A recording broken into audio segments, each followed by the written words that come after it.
All About Bugs Tennessee Pest and Termite Control is all about family too. Our family-owned business has successfully been in operation in Sevierville and surrounding areas for almost a decade. Especially during these times, a pest-free home is necessary for a sustainable, disease-free home or business. Our services include residential, rental, commercial, hotel, motel, cabins, you name it. Free quotes and inspections for new customers, and most of our services are contract-free. Our All About Bugs Tennessee family is devoted to delivering the best possible pest control service with a friendly smile. Contact us at 865-453-5574 today. If it's bugging you, you should be bugging us.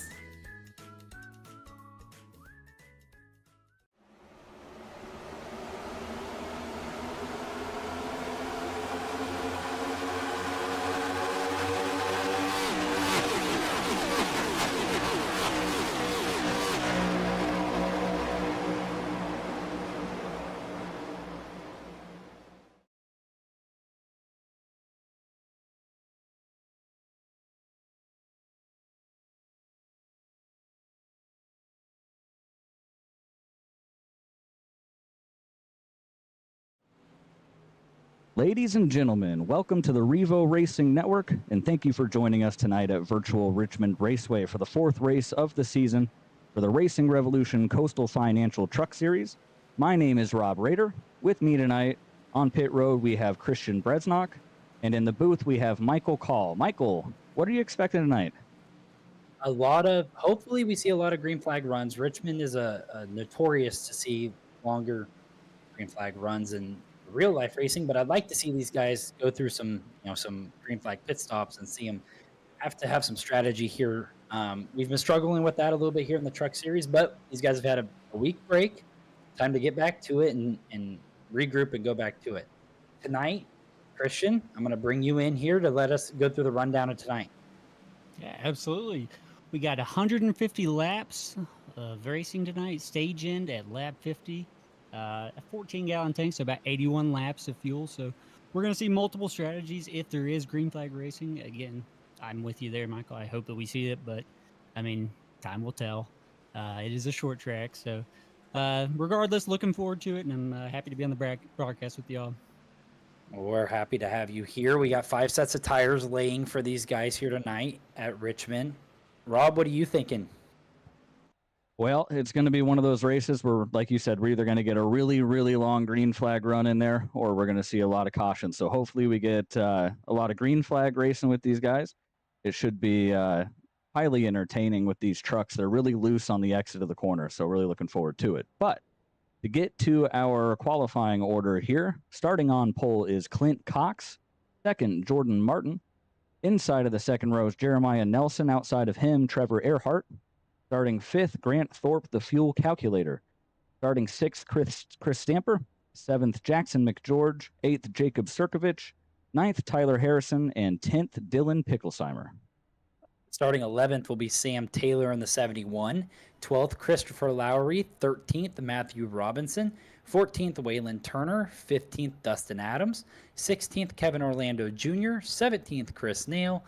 18th, Alex Forget Berube. 19th, Justice Murphy. And 20th, Frank Hughes.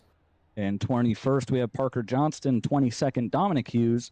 23rd, Grant Turner. 24th, Michael Bennett in that Slurp Sodas machine here for the slurpsodas.com 150. 25th, Nick Alves in the Coastal Financial machine. 26th, Jake Williams. 27th, Caleb Gilbert.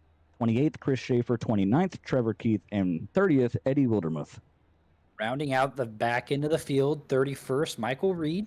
32nd, Joseph Gendrone. 33rd, Justin Hughes. 34th, Al Likens. 35th, Wayne Lowe. 36th, Joe Gioa. 37th, Kyle Diaz. 38th, Scott Nugis. And 39th, Devin Hudgens. Full field tonight, Rob. We do have a full field. Short racetrack. Something I want to note, last year's champion, Caleb Gilbert, starting deep. 27th for the 54 Jack Daniels machine. I'd like to see him. It'd be fun to see him charge through the field. Yeah, I think Caleb's one of those guys who would tell you he struggles with qualifying lately, so I would not be surprised to see him make some moves. But the lights on the pace car are off here, so we got a couple of blinkers there in the second, third rows. Looks like we're actually going to go around a second time here. Hopefully that can get, who is that? Grant Thorpe back there. If we can get, or was it the I think it 33? was the Blake? 33 of Jeremiah Nelson was blinking a little bit there, but nothing less. We're going to go one more lap around. 150 laps. Clint Cox on the pole, which we've seen up front almost all season. Jordan Martin with him ran up front almost all season. Chris Stamper, we saw him win the first race, but had the DQ. He's looking to get back into the playoffs. Sam Taylor, who ended up winning that race that Stamper got DQ'd out of, he's going to start 10th or 11th. Sorry. So a lot of fast guys up front. Some new names that we don't talk about all the time at the start of the races, but lights are off, Rob. I'll let you lead us to the green. Yeah, ignore our last false start here. They come into the restart zone, and the green flag is out. Clint Cox with a, let's say, so-so restart here, side by side into turn 1. Let's see what happens here. Actually, a little contact here as Clint misses the bottom into turn 1, heading off turn 2. Got a race for second place. Yeah, Lots of the cars 33 loose. and Thorpe goes around. 33 blinks out. Grant Thorpe's around the $77 general machine, but no caution yet as Cox. Oh, and we're wrecking in 3 and 4 as well. Big wreck. Justice Big Murphy's wreck. in it. Who's at the 39 is in it. 33 is in it. Trevor Earhart, the 33 of, he was blinking earlier. The 33's in it. I also saw someone else was down on the inside of the racetrack there, Rob. These trucks extremely loose under with cold tires. This racetrack's very worn. It takes 5 to 10 laps to get these tires warmed up to where they got grip to do what they're doing. So we see Thorpe spins to the inside, and I think the wreck happened a little farther up. Oh, it happened way further up. Yes. Oh, a little ARCA brake there, a little net code. A lot of internet issues to start this one off a little bit here, Rob. Yeah, and we had little internet issues too, but I don't think it's going to end up being related to what these guys are dealing with. Let's see if we can queue up a replay up front here, as it looks like everything's going to start somewhere around that 33 truck of Jeremiah Nelson. See what we can find here. We come off a 2 off of the initial contact. Nelson blinks after he gets loose. Grant Thorpe spins.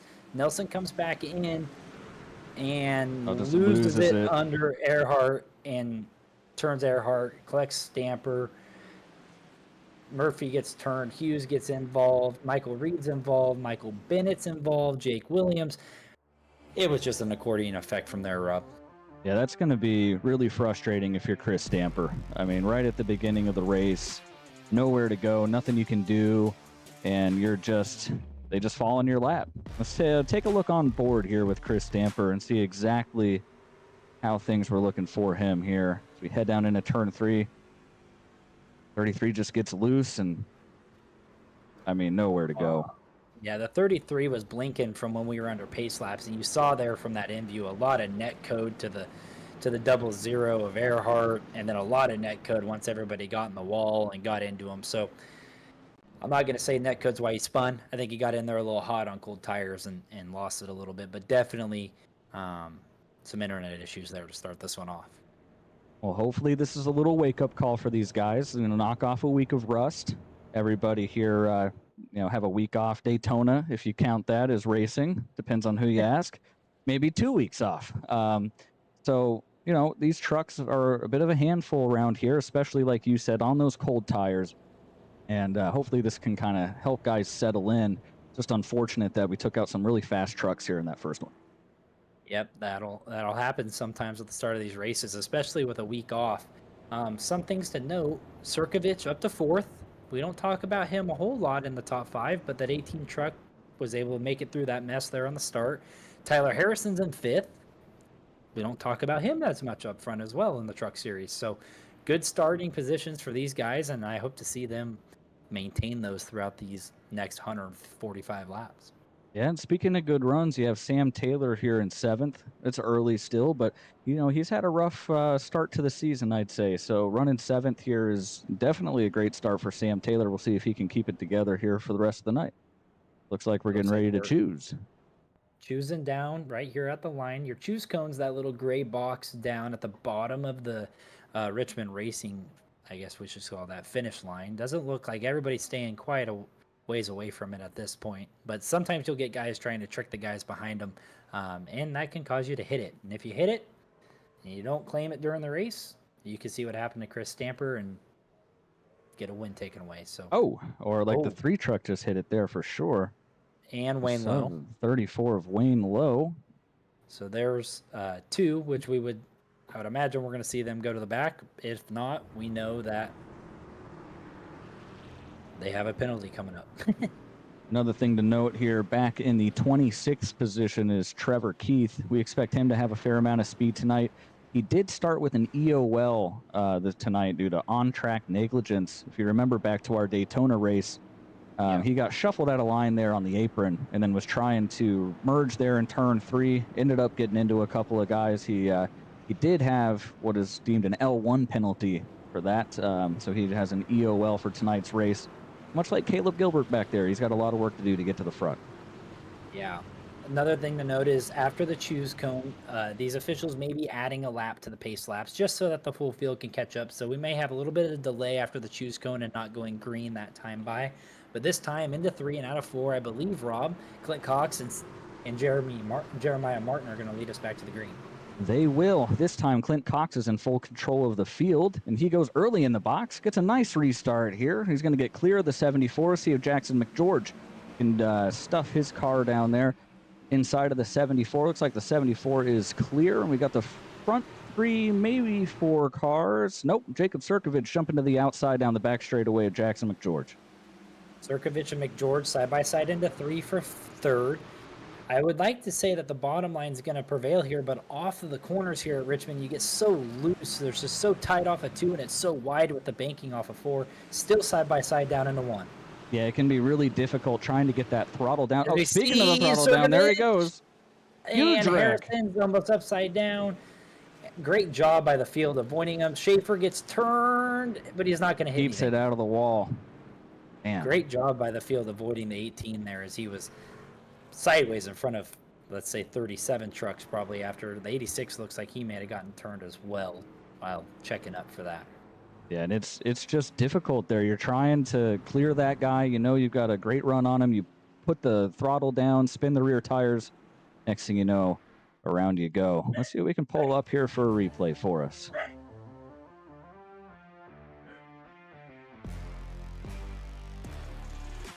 Yeah, as we were saying, Sirkovich on the outside, and I was just saying that it gets a little loose off of 2 and 4, and right here he tries to get the throttle down and just loses the back end and does a great job saving it other than Tyler Harrison, nowhere to go. Sam Taylor got some damage in that as well. He hit Harrison. A lot of damage to some of these faster trucks here to start the race off, Rob. May shape us up to see a new winner here at the end of the night.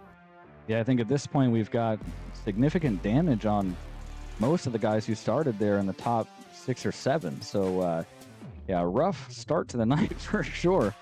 Let's go on board here with Tyler Harrison and take a look and see what things look like from his view as he launches off of the front end of the 18 truck here. Tried to check up and just couldn't get down enough as Sirkovich was trying to save the 18 truck. That's just, unfortunately, just an innocent bystander to a mistake out of the 18. It's not like Sirkovich wanted to spin out there off of 2. So, unfortunate for Harrison and Sirkovich, especially after I just told everybody how good they were running and start this race off. So they'll be in the pits getting that damage repaired. Yeah, tough start to the night for a bunch of guys. This is definitely a race of attrition if things continue this way, but we have completed lap 11, started lap 12. Reminder, stage is going to be there at the end of lap 50. So quite a ways to go in the stage here, still 38 laps before we get to that point. And we're barely using our tires, so really no reason to even consider pitting here unless you got a modified like Chris Stamper down here. Yeah, and with these guys making it 80 laps, almost 75 to 80 laps on a tank of fuel, if these cautions keep coming out, you may see some guys flip some strategy or do some special strategy and stay out at the stage. If we don't get any hard laps on these tires, there's no point to get new ones. So you could see guys stay out and pit 30 laps after the stage ends and have it be on an alternate strategy from everybody else. That's definitely an option. And you know that some of these guys out here are looking for that opportunity. You know, they start the race saying, how can I make up this track position? You know, when you start, say, 25th, Grant Thorpe back in 25th right now. I'm not sure how much damage he has on the truck. I don't think much. He's going to be one of those guys who's trying to scheme up any strategy that he can here to get back to the front. Right, yes. So we've had a couple cautions now. Let's do a rundown through your top 10 to 15. Clint Cox, still your leader. Jordan Martin running second. Jackson McGeorge third. Dylan Picklesheimer in the 9 up to fourth. Matthew Robinson +8. He's in fifth. Sam Taylor has some damage from the contact with Harrison, but he's sixth. Dustin Adams 7th. Kevin Orlando Jr. 8th. Chris Nail 9th. Christopher Lowry 10th as we're hitting the choose cone. Clint Cox takes the bottom again here. I just wanted to ask you, Michael, what are your thoughts on which lane you want to restart in? If you're the leader, where do you want to be? If you are back in the pack, where do you want to be? Where's the good spot to be? When you get about, I would say, the third or fourth row back, you're kind of just bottlenecked because you're in the center of the corner there in 3 and 4 in the restart zone. So farther back in the pack, I don't really know if it matters. Maybe take the lane of less risk, which would typically be the bottom, because when cars spin, they go to the outside. If you're up front, though, sometimes on older tires, taking the bottom lane on a restart can hurt you. You'll spin those tires because you have the banking deficit against you on the restart, and that outside lane can prevail and carry their momentum through the corner and kind of what you would say roll on that guy that's restarting the race and carry their momentum down into one. And if they can pinch you off, from opening your entry into one, you're a sitting duck out of two. So a lot of strategy to be on what lane you pick, for sure, Rob. We saw Wayne Lowe hit the choose cone again that time, which starts to make me wonder if it's not intentional to get all the way to the back of this field and just keep the nose of this truck clean early on in this race with the way that things are going up front right now. Yeah, it might be a wise decision with what we've seen here. As same restarting order, Cox and Martin going to lead us back to green. Rob, I'll let you take us away. All right, Clint Cox enters the restart zone. Here's the 74, Jordan Martin, to his outside again. Green flag is out. Jordan gets a fantastic restart this time. They're going to be even at the line. Momentum to the 74, much like we saw in the Cup race with Joey Logano on the outside. We'll see if he can get anything done here. If he can stick with him, he might have a chance, but it looks like Clint Cox clears off at 2.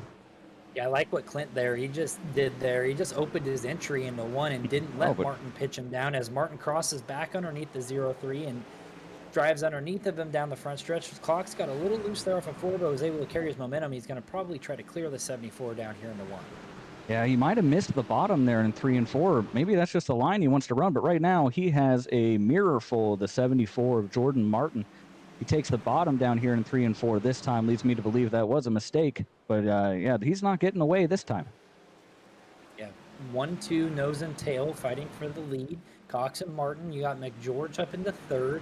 And Picklesheimer's running very good here in the 4th position. Yeah, they're heating things up back there. You got Dylan Picklesheimer. You got Matthew Robinson side by side here entering turn 3. Robinson looks to the bottom.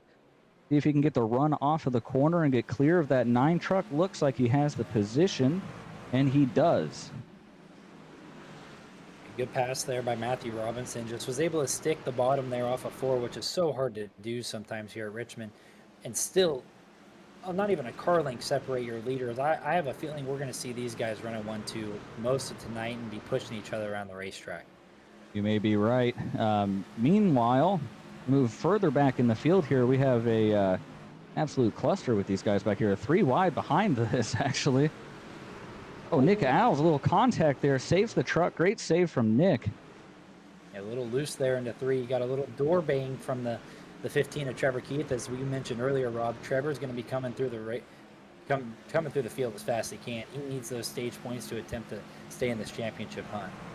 Yeah, he certainly does. And I mean, I'll tell you what, though, this is not the spot I want to be in right now, I don't think. Move a little further ahead here. We have Alex Forget working his way through the field as well. And this is a nice little grouping of cars and more 3 wide action here. You got the 20 up next to the wall. Oh, man. 25 almost got Alex Berube in the right rear there, but everything's good as they head down into 1. Yeah, Berube seems to be one of those guys that likes to qualify in last and start in the back and try to drive his way through the field. We've seen him do it almost every race this season and finish on the podium for almost all of them. So great driving and great, he just has patience. Alex has a lot of patience and is able to pick his way through the field. Speaking of picking their way through the field, Clint Cox did stretch his legs a little bit there ahead of the 74, but Jordan started to reel him back in. And while that's happening, we also have Jackson McGeorge here, who's been catching up to Robinson, who's been catching up to the back of Jackson McGeorge. So things are still pretty interesting up front. Yeah, halfway through your stage, next time by, one thing you'll see here as the yellow comes out, and I was just about to say, as Michael Reed's around here on the front stretch, just past the flag stand. Got to be careful getting it turned around here in traffic. Looks like all is good there. A little damage to the backside of the truck. I'm wondering if we might have seen a not clear high situation with the damage on the right front there too, Rob. Yeah, that's kind of my expectation here, just with where he was turned around at. Let's see here. Caution replay. I think he's 3 wide underneath TK and the 25. And yep. Not clear. Yeah. That's a lot of damage to that 25 truck, although it looks like that front bumper kind of popped back on there at the last second, so maybe he'll be all right. Yeah, well, like I said, that happens here, especially that he may not have even cleared himself up. He could have gotten a little loose there off of 4 and just had to track it up the racetrack and might not have known he was 3 wide there off of 4. And this place is so treacherous coming off of each corner. You see the back end of the truck a little loose, and he just walks it up the racetrack and nothing. I mean, yes, he could have tried to gather that truck up a little bit better, but you got to need room. And if you don't know you're 3 wide, you're assuming that the car on your outside is going to wash up to the wall. We have pit stops for some of these guys further back in the field. Maybe a little damage repair, but maybe if you're Justice Murphy, this is an opportunity to switch up your strategy.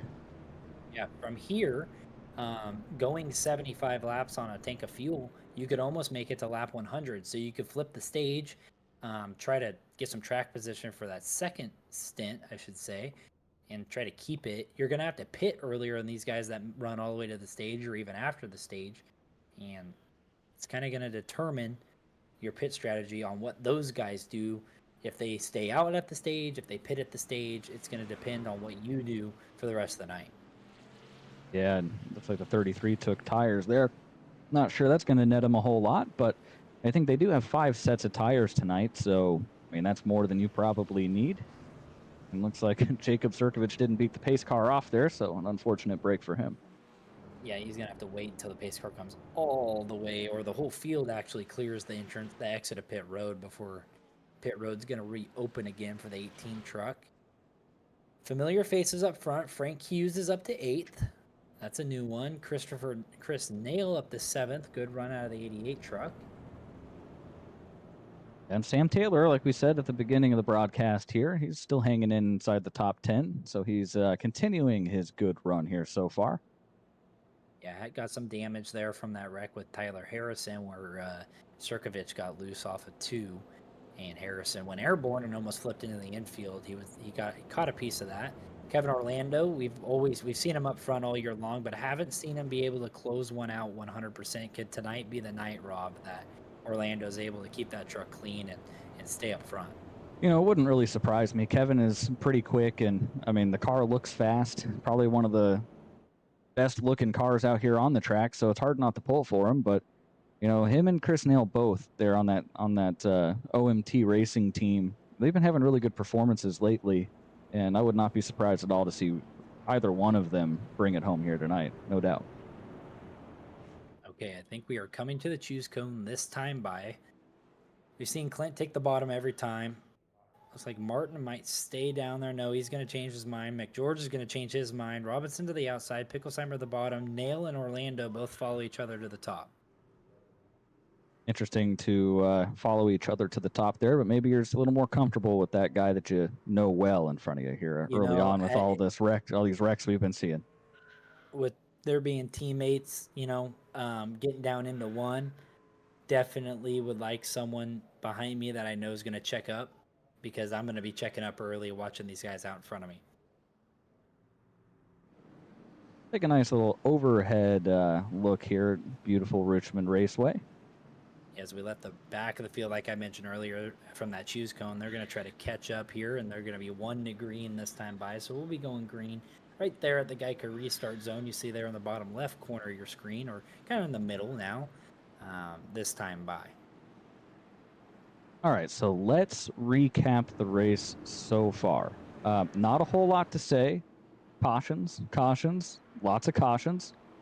We are going to restart here beginning lap 31. That's going to give us 20 laps to the end of the stage. So, Michael, are you a betting man? Depends on the day. All right. Do you think we're going to go green to the stage now? Have we finally got everything out? I pray we do, but I don't see it happening. Well, that makes 2 of us, but we'll see what happens here. The lights are off on the pace car. Pace car is going to take it to pit road, and the field will be in control of Clint Cox in that 03 truck on the inside as we enter the restart zone. He gets on the loud pedal, and the 74 gets another pretty good restart here. He's going to be side by side with him into turn 1. Didn't quite work out for him on the last restart. Let's see what he can do this time. Looks like he's really just going to fall in line here and see what he can do. Loose on the corner exit for the 74, but a nice save, and we got a caution. We got a wreck in the back.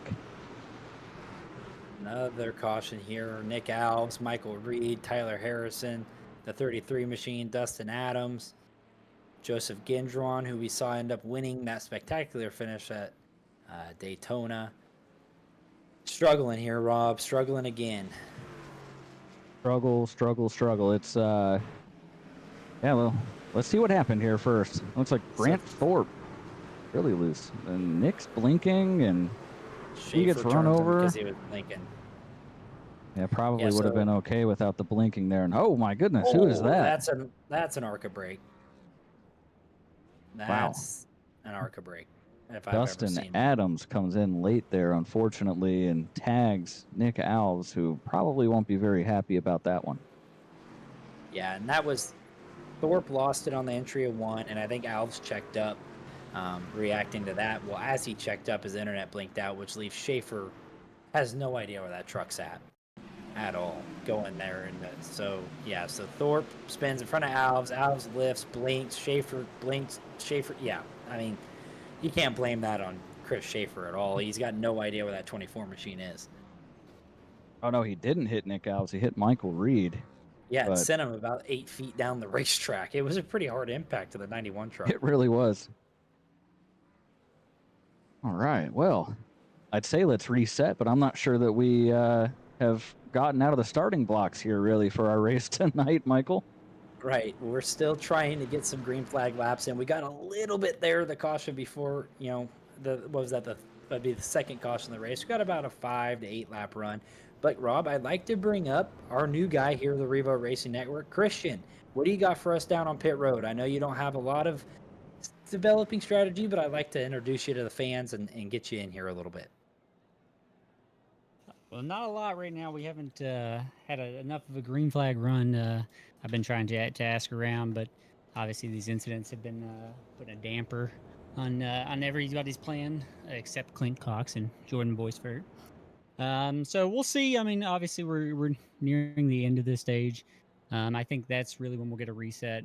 We'll be able to really see what strategies may take place. We have probably half of the field that just pitted at 25 or 30. So we'll see if they try to go long or if they try to stay out at the end of the stage. Just need some green flag runs right now. Yeah, we feel you up here in the booth as well, Christian. Thank you for that. So, like you said, half the field on a little bit of a different off strategy. I don't know, with the little amount of laps that we've ran green, Rob, I don't know how much that strategy really helps, other than I guess they could not pit at the stage. But so could these guys up front. They haven't used barely any of their fuel. Yeah, it's really a weird position to be in, because your typical strategy would tell you, hey, we need to come down here and top off so that way, we don't have to worry about fuel too much or as much to the finish, as Kevin Orlando goes to the grass to make sure he avoids that choose cone. Man. But, if you do pit here into lap 50, if we continue to just have caution after caution after caution, hypothetically, you might be able to make it to the end of this race. It'd be a huge stretch, but it's possible for sure. I mean, lap 50 would get you get 75 more laps out of it. You get to 125. We end up with 25 laps of caution. It's not out of the ballpark at all, Rob. Let's hope we don't see that. I would love to see these guys have to pit under green flag conditions. That's what we'd love to see here on the Revo Racing Network. But in the event that doesn't happen, you are correct. There is a possibility that you could technically pit at the stage and with these cautions be able to make it to the end. Another thing that does, Rob, is those guys that pitted midway through this caution, they're going to pit about lap 100. So Right. they're going to have fresher tires if this thing decides to go green at some point. I'll tell you right now, we have some big-time movers in the field. Matthew Robinson restarting third here. He started 13th. He's up 10 spots. Kevin Orlando up 11 spots. Chris Nail up 10 spots. Frank Hughes up 13 spots.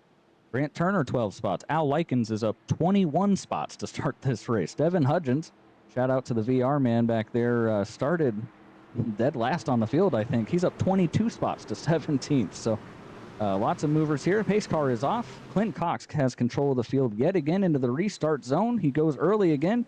And another time here where the 74 gets a pretty decent restart. He's been on it tonight as they head into turn one side by side. And Clint Cox easily clears the 74 Jordan Martin. And the first three cars are single file exiting turn two. Yeah, Clint is going to need to start changing up those restarts, especially if we keep getting a bunch of them. Jordan's starting to figure out how to roll on him and get a good run down the front stretch. As the top four single filed out, you got teammates. We got three wide almost for about the 10th to 12th position with Ford Jet, Grant Turner, and Al Likens, who, Rob, I've seen Al running that outside lane all race long. He is up against the wall, staying out of everybody's way, and when those guys make a mistake down on the bottom, he just drives right by them. You know, when we ran Richmond here in the Racing Revolution Chapman Environmental Series Cup Series, he was also way up there. I think that's just part of his strategy, and it seemed to work pretty well for him. So we'll see. It seems like it's going all right. And, oh, big loose out of Alex Forget there. Great save. Going to be difficult getting back into this corner, though. Looks like everybody keeps it clean. He might have gotten a little help there off of two from Sam Taylor. Look for that later in the race. I don't think Alex is going to appreciate that much, as Orlando's up in the fifth, tracking down McGeorge. Clint Cox is able to put a little bit of a gap between him and the 74 truck now. You saw Nail get big loose there off of two, and we're side by side. What's that, for about the 12th position, Rob? Yeah, looks like this is back right here, back around 12:30 in the wall. Green flag stays out, no caution. And that was the Waylon Turner got a little loose there off of four, and Al Likens running that high outside lane had a run and was going to drive right by him, and Waylon just cleared himself up. So a little bit of damage to the 40 machine and the 30, but they keep it going. We stay green here, 8 to go, 7 to go at the line. I tell you what, looks like we got a little bit of the early race jitters out of the way. We got some good green flag racing here now, and starting to put on a good little show here. Unfortunately, we're going to go caution here in about 7 laps for the stage. We should just tell the admins to keep it green, but we're looking good here, Rob. We got those jitters out of the way. I think we got some damaged trucks kind of throughout the field that might be spreading this field out. Frank Hughes in the 61 running 7th. Good run out of Frank. Biding his time, missed all the wrecks, as we're side by side with Gilbert and Taylor here through 1 and 2. Yeah, you noted it right at the top of the broadcast. Caleb Gilbert starting, I think he said 27th. He's up 16 spots now, getting ready to crack into the top 10 if he can get past Sam Taylor here in the 71. The 54 has not had a good start to the year this year, Rob, and he needs these stage points. He needs to finish, higher than 10th. 1 point isn't going to help him a whole lot, but it's going to help him a little bit as he's battling the outside of Sam Taylor, who has a win, who's locked into the playoffs currently. Yeah. This is one of those situations where every point matters because you never know when you're going to need them. You never know how many you're going to need.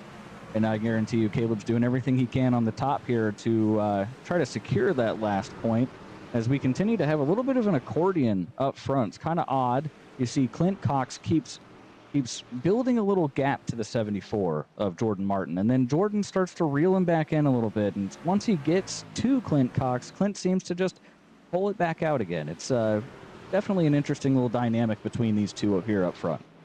A big difference I see through 1 and 2 right there, Rob, is Clint's running about a lane higher through the entry to the center of the corner, trying to carry his momentum down the backstretch, which is very crucial here at Richmond, but could also bite you really easily. If you carry too much momentum, you'll back into that truck, will slip out. And I think that might be why Martin's able to kind of close in on him a little bit, is Clint might be stepping out a little bit off of 2. As you see there, Jordan just rolls the bottom. It rolls right up on the back bumper at the 0-3. Jordan Martin is trying to make a push to get to Clint Cox before the end of this stage. 2 laps to go in the stage.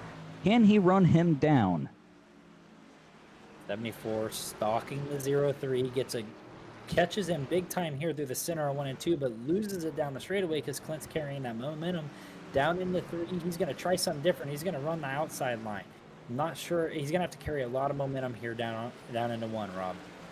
Yeah, that, you get desperate. You want to try something new. And it did carry him a lot of momentum down the front straightaway, but it looks like he's just not quite going to be able to get there. Clint Cox clear by about 5/10 of a second into turn 3. And Clint Cox is going to go flag to flag here in the first stage, leading all 50 and bringing home the stage win. Yeah, Clint Cox is going to win the first stage. Martin second, Matt Robinson third, Jackson McGeorge fourth, Kevin Orlando Jr. fifth, Chris Nail sixth, Frank Hughes seventh, Grant Turner eighth, Caleb Gilbert was able to get to ninth, and Alex Forget Berube rounds out the top 10. Those guys will get stage points tonight here at Richmond. Well, we started off a little rough, but we had a nice little green flag run there. We're going to take this opportunity to get ourselves, pay some bills, get some advertisements in here for these guys who help put everything together for the Coastal Financial Truck Series, and we'll be right back here in a moment with the Revo Racing Network.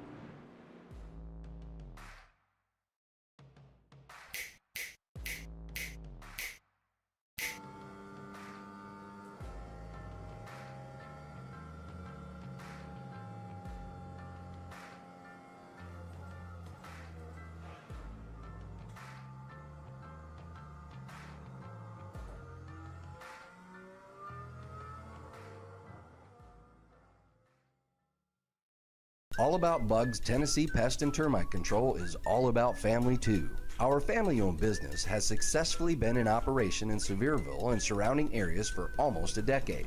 Especially during these times, a pest-free home is necessary for a sustainable, disease-free home or business. Our services include residential, rental, commercial, hotel, motel, cabins, you name it.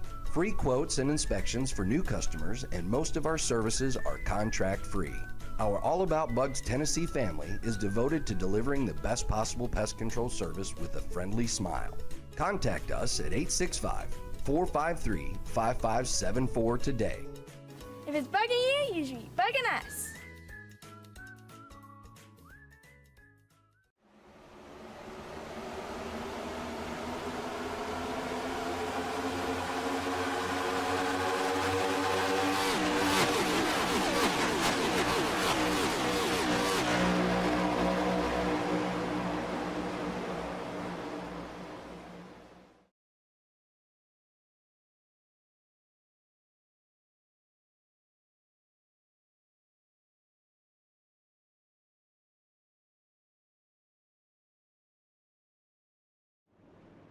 Welcome back to the Revo Racing Network and the Coastal Financial Truck Series here at Richmond Raceway. We just saw Clint Cox secure himself the stage win, and we have Clint with us now. Clint, congratulations on your stage win. How are things feeling out there? It's feeling all right. Feeling a little pressure from the 74 there, but not real sure why he just stayed out. It's kind of something I would have done, but I don't think that's the call, but I've been wrong before. So just a couple times. So what's the strategy from here? What's your plan to go out here and win this race? Just gonna do the normal strategy. Don't know if I'm gonna split this last half of this last part of the race in half, or what we're gonna do. It's just gonna have to be a kind of a timely decision. And how's the truck treating you? We've seen a lot of cautions here early. A lot of guys who are really loose. Is that just the condition of the truck here tonight? It's loose if you pinch it off and throttle up coming out of the corner, but cold tires, it's loose, and I don't think a lot of people realize that, but that's probably a lot of the problems with the wrecks. All right, well, we appreciate you talking to us. We'll let you go here for the choose, and good luck tonight. All right, thank you. Clint Cox, winner of stage 1. Couple things to note. Jordan Martin hasn't pitted all race. He's probably still got a bunch of fuel. Well, I'm not going to say a bunch. He has less fuel than those guys that pitted for sure, but he didn't use that much. We only went about half that stage green flag laps. Christopher Schaefer and Wayne Lowe also stayed out the stage. The last time they pitted was on lap 33. Speaking of Jordan Martin here, let's bring in Christian Bresnock, who might have a little insider information of what that 74 truck's trying to do here. Christian? Yeah, so I was able to talk to Jordan and Sam and Dylan and the Roar team. Jordan specifically because he was off strategy from his other teammates who were also fringe top 10, but he was running a second. He is trying to essentially go to the back and then just be there at the very end. He's thinking that he can go as long as he can, and then have 3 sets of tires in the pits for if there's any late race cautions. Interesting strategy decision there. Not sure how that's going to work out for him, but at least he doesn't have anybody in front of him to, have any issues, cause any wrecks that he can get involved in. So with how the beginning of this race has gone, I can't say it's a terrible idea to just keep the truck out front, but he's going to have the 03 behind him on fresh tires. Clint Cox, is going to be ready. For sure. Clint's going to be on the throttle here as we're coming down to the restart. Schaefer on the inside. Martin chose the outside lane there, Rob. Martin's got control to the restart zone. He goes late in the box and gets a good jump on Schaefer. Schaefer and Clint Cox are going to be side by side down into 1. And Clint's going to want to clear Schaefer as quickly as he can here, with Schaefer being on those old tires as well. You have the 74, the 23, and the 34 of Wayne Lowe all stayed out right there on that one. And Clint's going to look to the outside of Christopher Schaefer down here in turn 3, but, they just haven't used those tires too much. I don't expect there to be a huge advantage. I say that, but here goes the 03. We've got a big wreck down here in turn 4. No caution out, though. Huge wreck. And the caution finally flies. We saw Schaefer get a little loose there off of 4, and that's what allowed Clint Cox to get to his inside. This is going to work out for Jordan Martin. If these cautions keep happening, it's just going to let him extend the fuel window, and he's only going to have to pit 1 or 2 times this race. Maybe not even 2, Rob. Yeah, at this rate, 1 pit stop might be the winning call, but let's see if we can figure out what happened down here. Like they're already checking up ahead. Oh, They were 3 wide up there for sure. Farther in the field, you see TK's in it, Chris Nail's in it. 2 guys that we thought, we saw Nail drive through the field, especially TK as well. Try to get an onboard here or look at what happened. So they're 3 wide down in the corner. Oh, Nail looks like he lost it down into 3. Yeah, Nail lost it in a 3, and TK nowhere to go, almost upside down, and nowhere for the rest of the field to go behind him. Wow. Sure, Earhart misses it. Not a whole lot you can do there if you're in that 15 truck, that beautiful Revo Racing Network truck. Might be done for the night after that one. Yeah, a lot of damage. Missing the whole front bumper, damage to the back bumper. I'm sure the toes messed up on the 15. Here we go, riding on board with Trevor Keith down. You see the M&M's truck get loose into 3, lose it, almost save it, and it was either pit barrels. Actually, he got the pit barrels. He did get the barrels. It was either kill Chris Neal or hit the barrels, and he did both. So nowhere to go for Trevor there. It's an unfortunate situation. Well, we do joke around about the barrels. Nobody ever wants to be the guy that hits the barrels. Fortunately for Trevor Keith, I'm not sure that one's entirely his fault. So maybe we'll give him a little pass on the barrels here tonight. That's not going to fix the car, though. Definitely was airborne while hitting the barrels. So I'll give him the barrel pass for tonight, Rob. And as we're going to stack up, Clint Cox was able to get around Schaefer. He's on fresh tires, and he's going to be pushing the 74 here. I would imagine the 03 is going to get by here fairly quickly. I know we didn't run a lot of hard laps on those tires, but they did wear a little bit. Anytime you're on the racetrack on throttle, you're gonna wear those things out just a tad.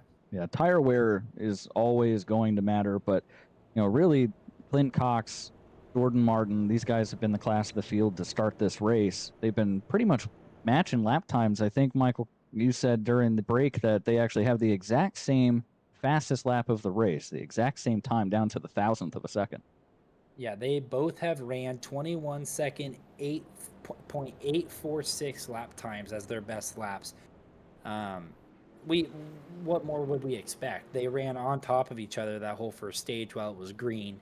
I'd imagine, I hadn't even looked at it until we went to commercial break, and then I looked at it and I went, wow, that's pretty impressive that they're at an identical lap time. So it'll be exciting to see what the lap time difference is here between Martin and Cox with the tire difference.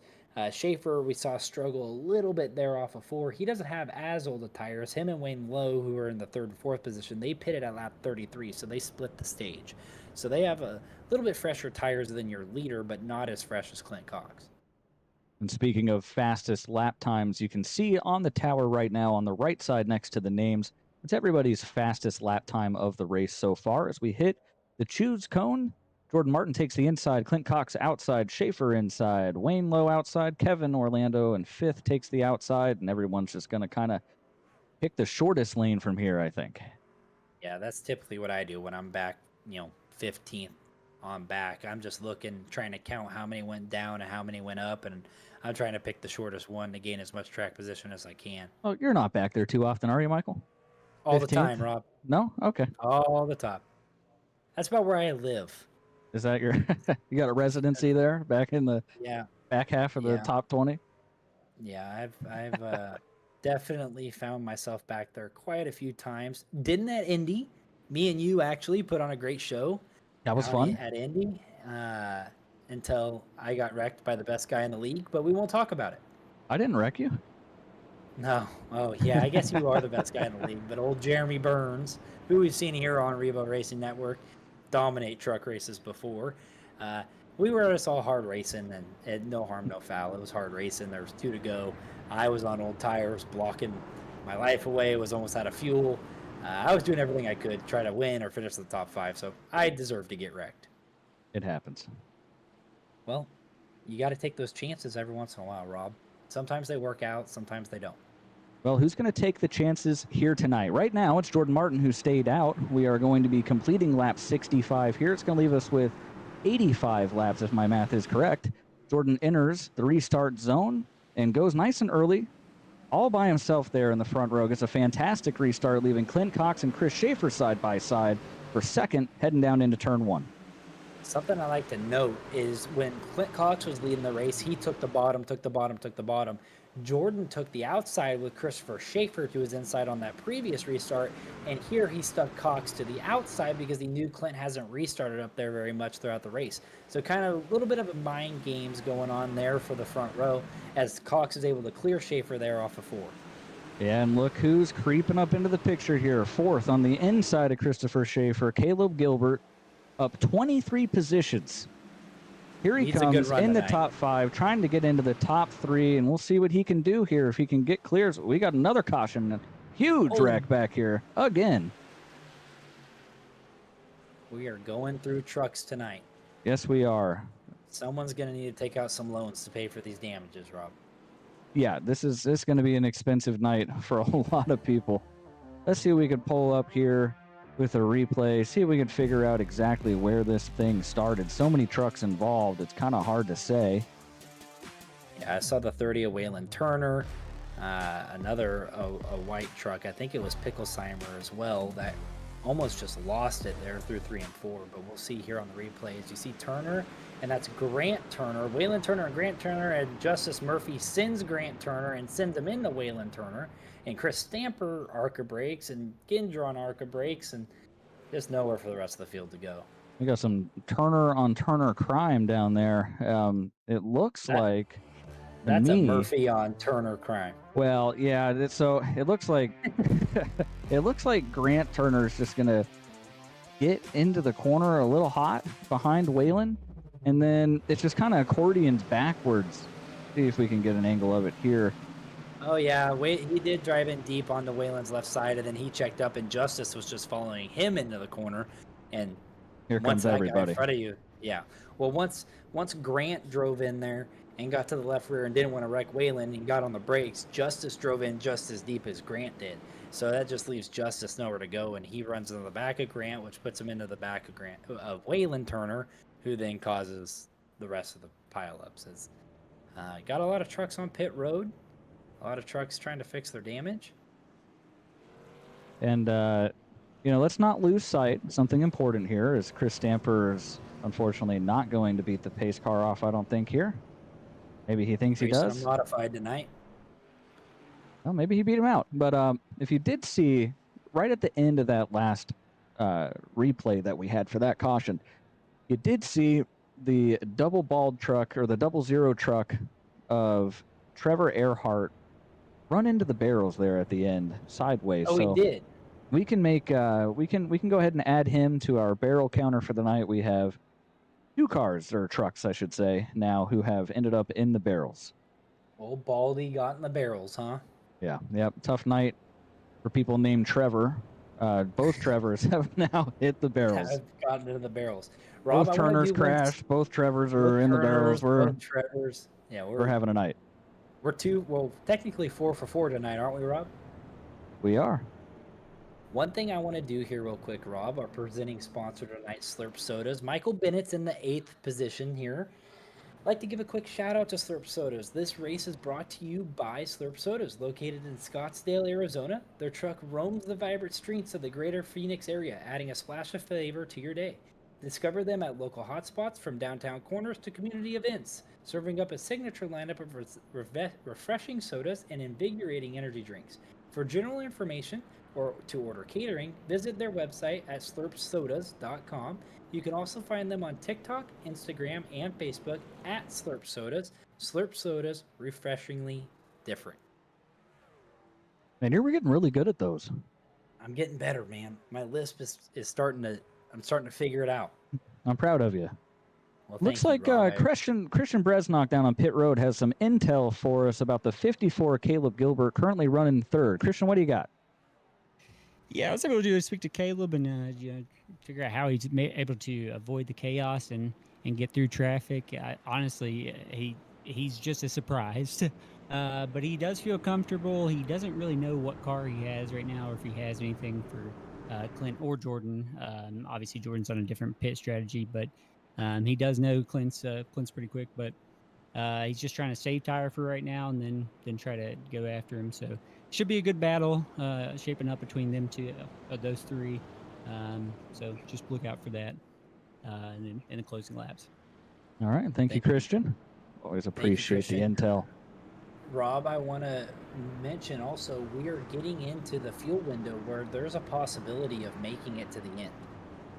These guys can make it 75 to 80 laps. Mind you, your tires won't like that, but if we keep getting these cautions, you could pit here in the next. If there's a caution here with after 5 more laps, you could pit, and if we keep getting them, you can make that last to the end. It's certainly something to keep in mind as we have the 74 of Jordan Martin on the inside, controlling the restart. He waits for the restart here, goes about midway in the box, and it's going to pay huge dividends for him as he gets clear completely free of Clint Cox down into turn 1. Gilbert drives to the inside of Cox. He's going to try to get next to the 0-3 off at 2.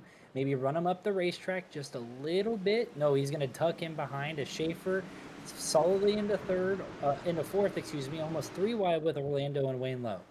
Yeah, we're getting pretty crazy back here. It's so difficult 3 wide off of turn 4. That inside car just wants to creep up the racetrack. These guys doing a great job to keep everything straight, but I mean, we got 3 wide racing all over the place. And there they go.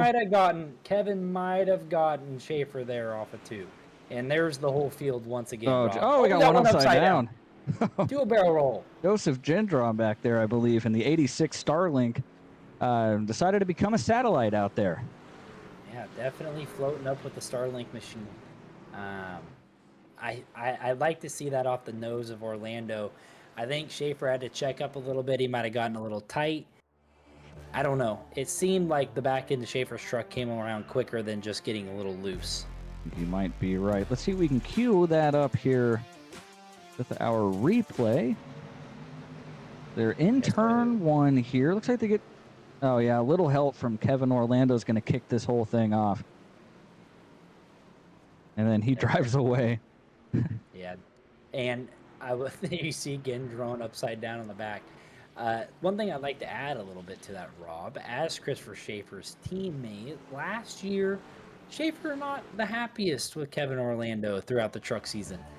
So I'm not going to say that's going to help or hurt, but I don't think it's going to help the relationship between those two. You might be right about that. Definitely collected the whole field, though. let's take a look here. We got, by the way, half the field is on pit road right now. We will get to that here shortly. Just want to get a quick replay here.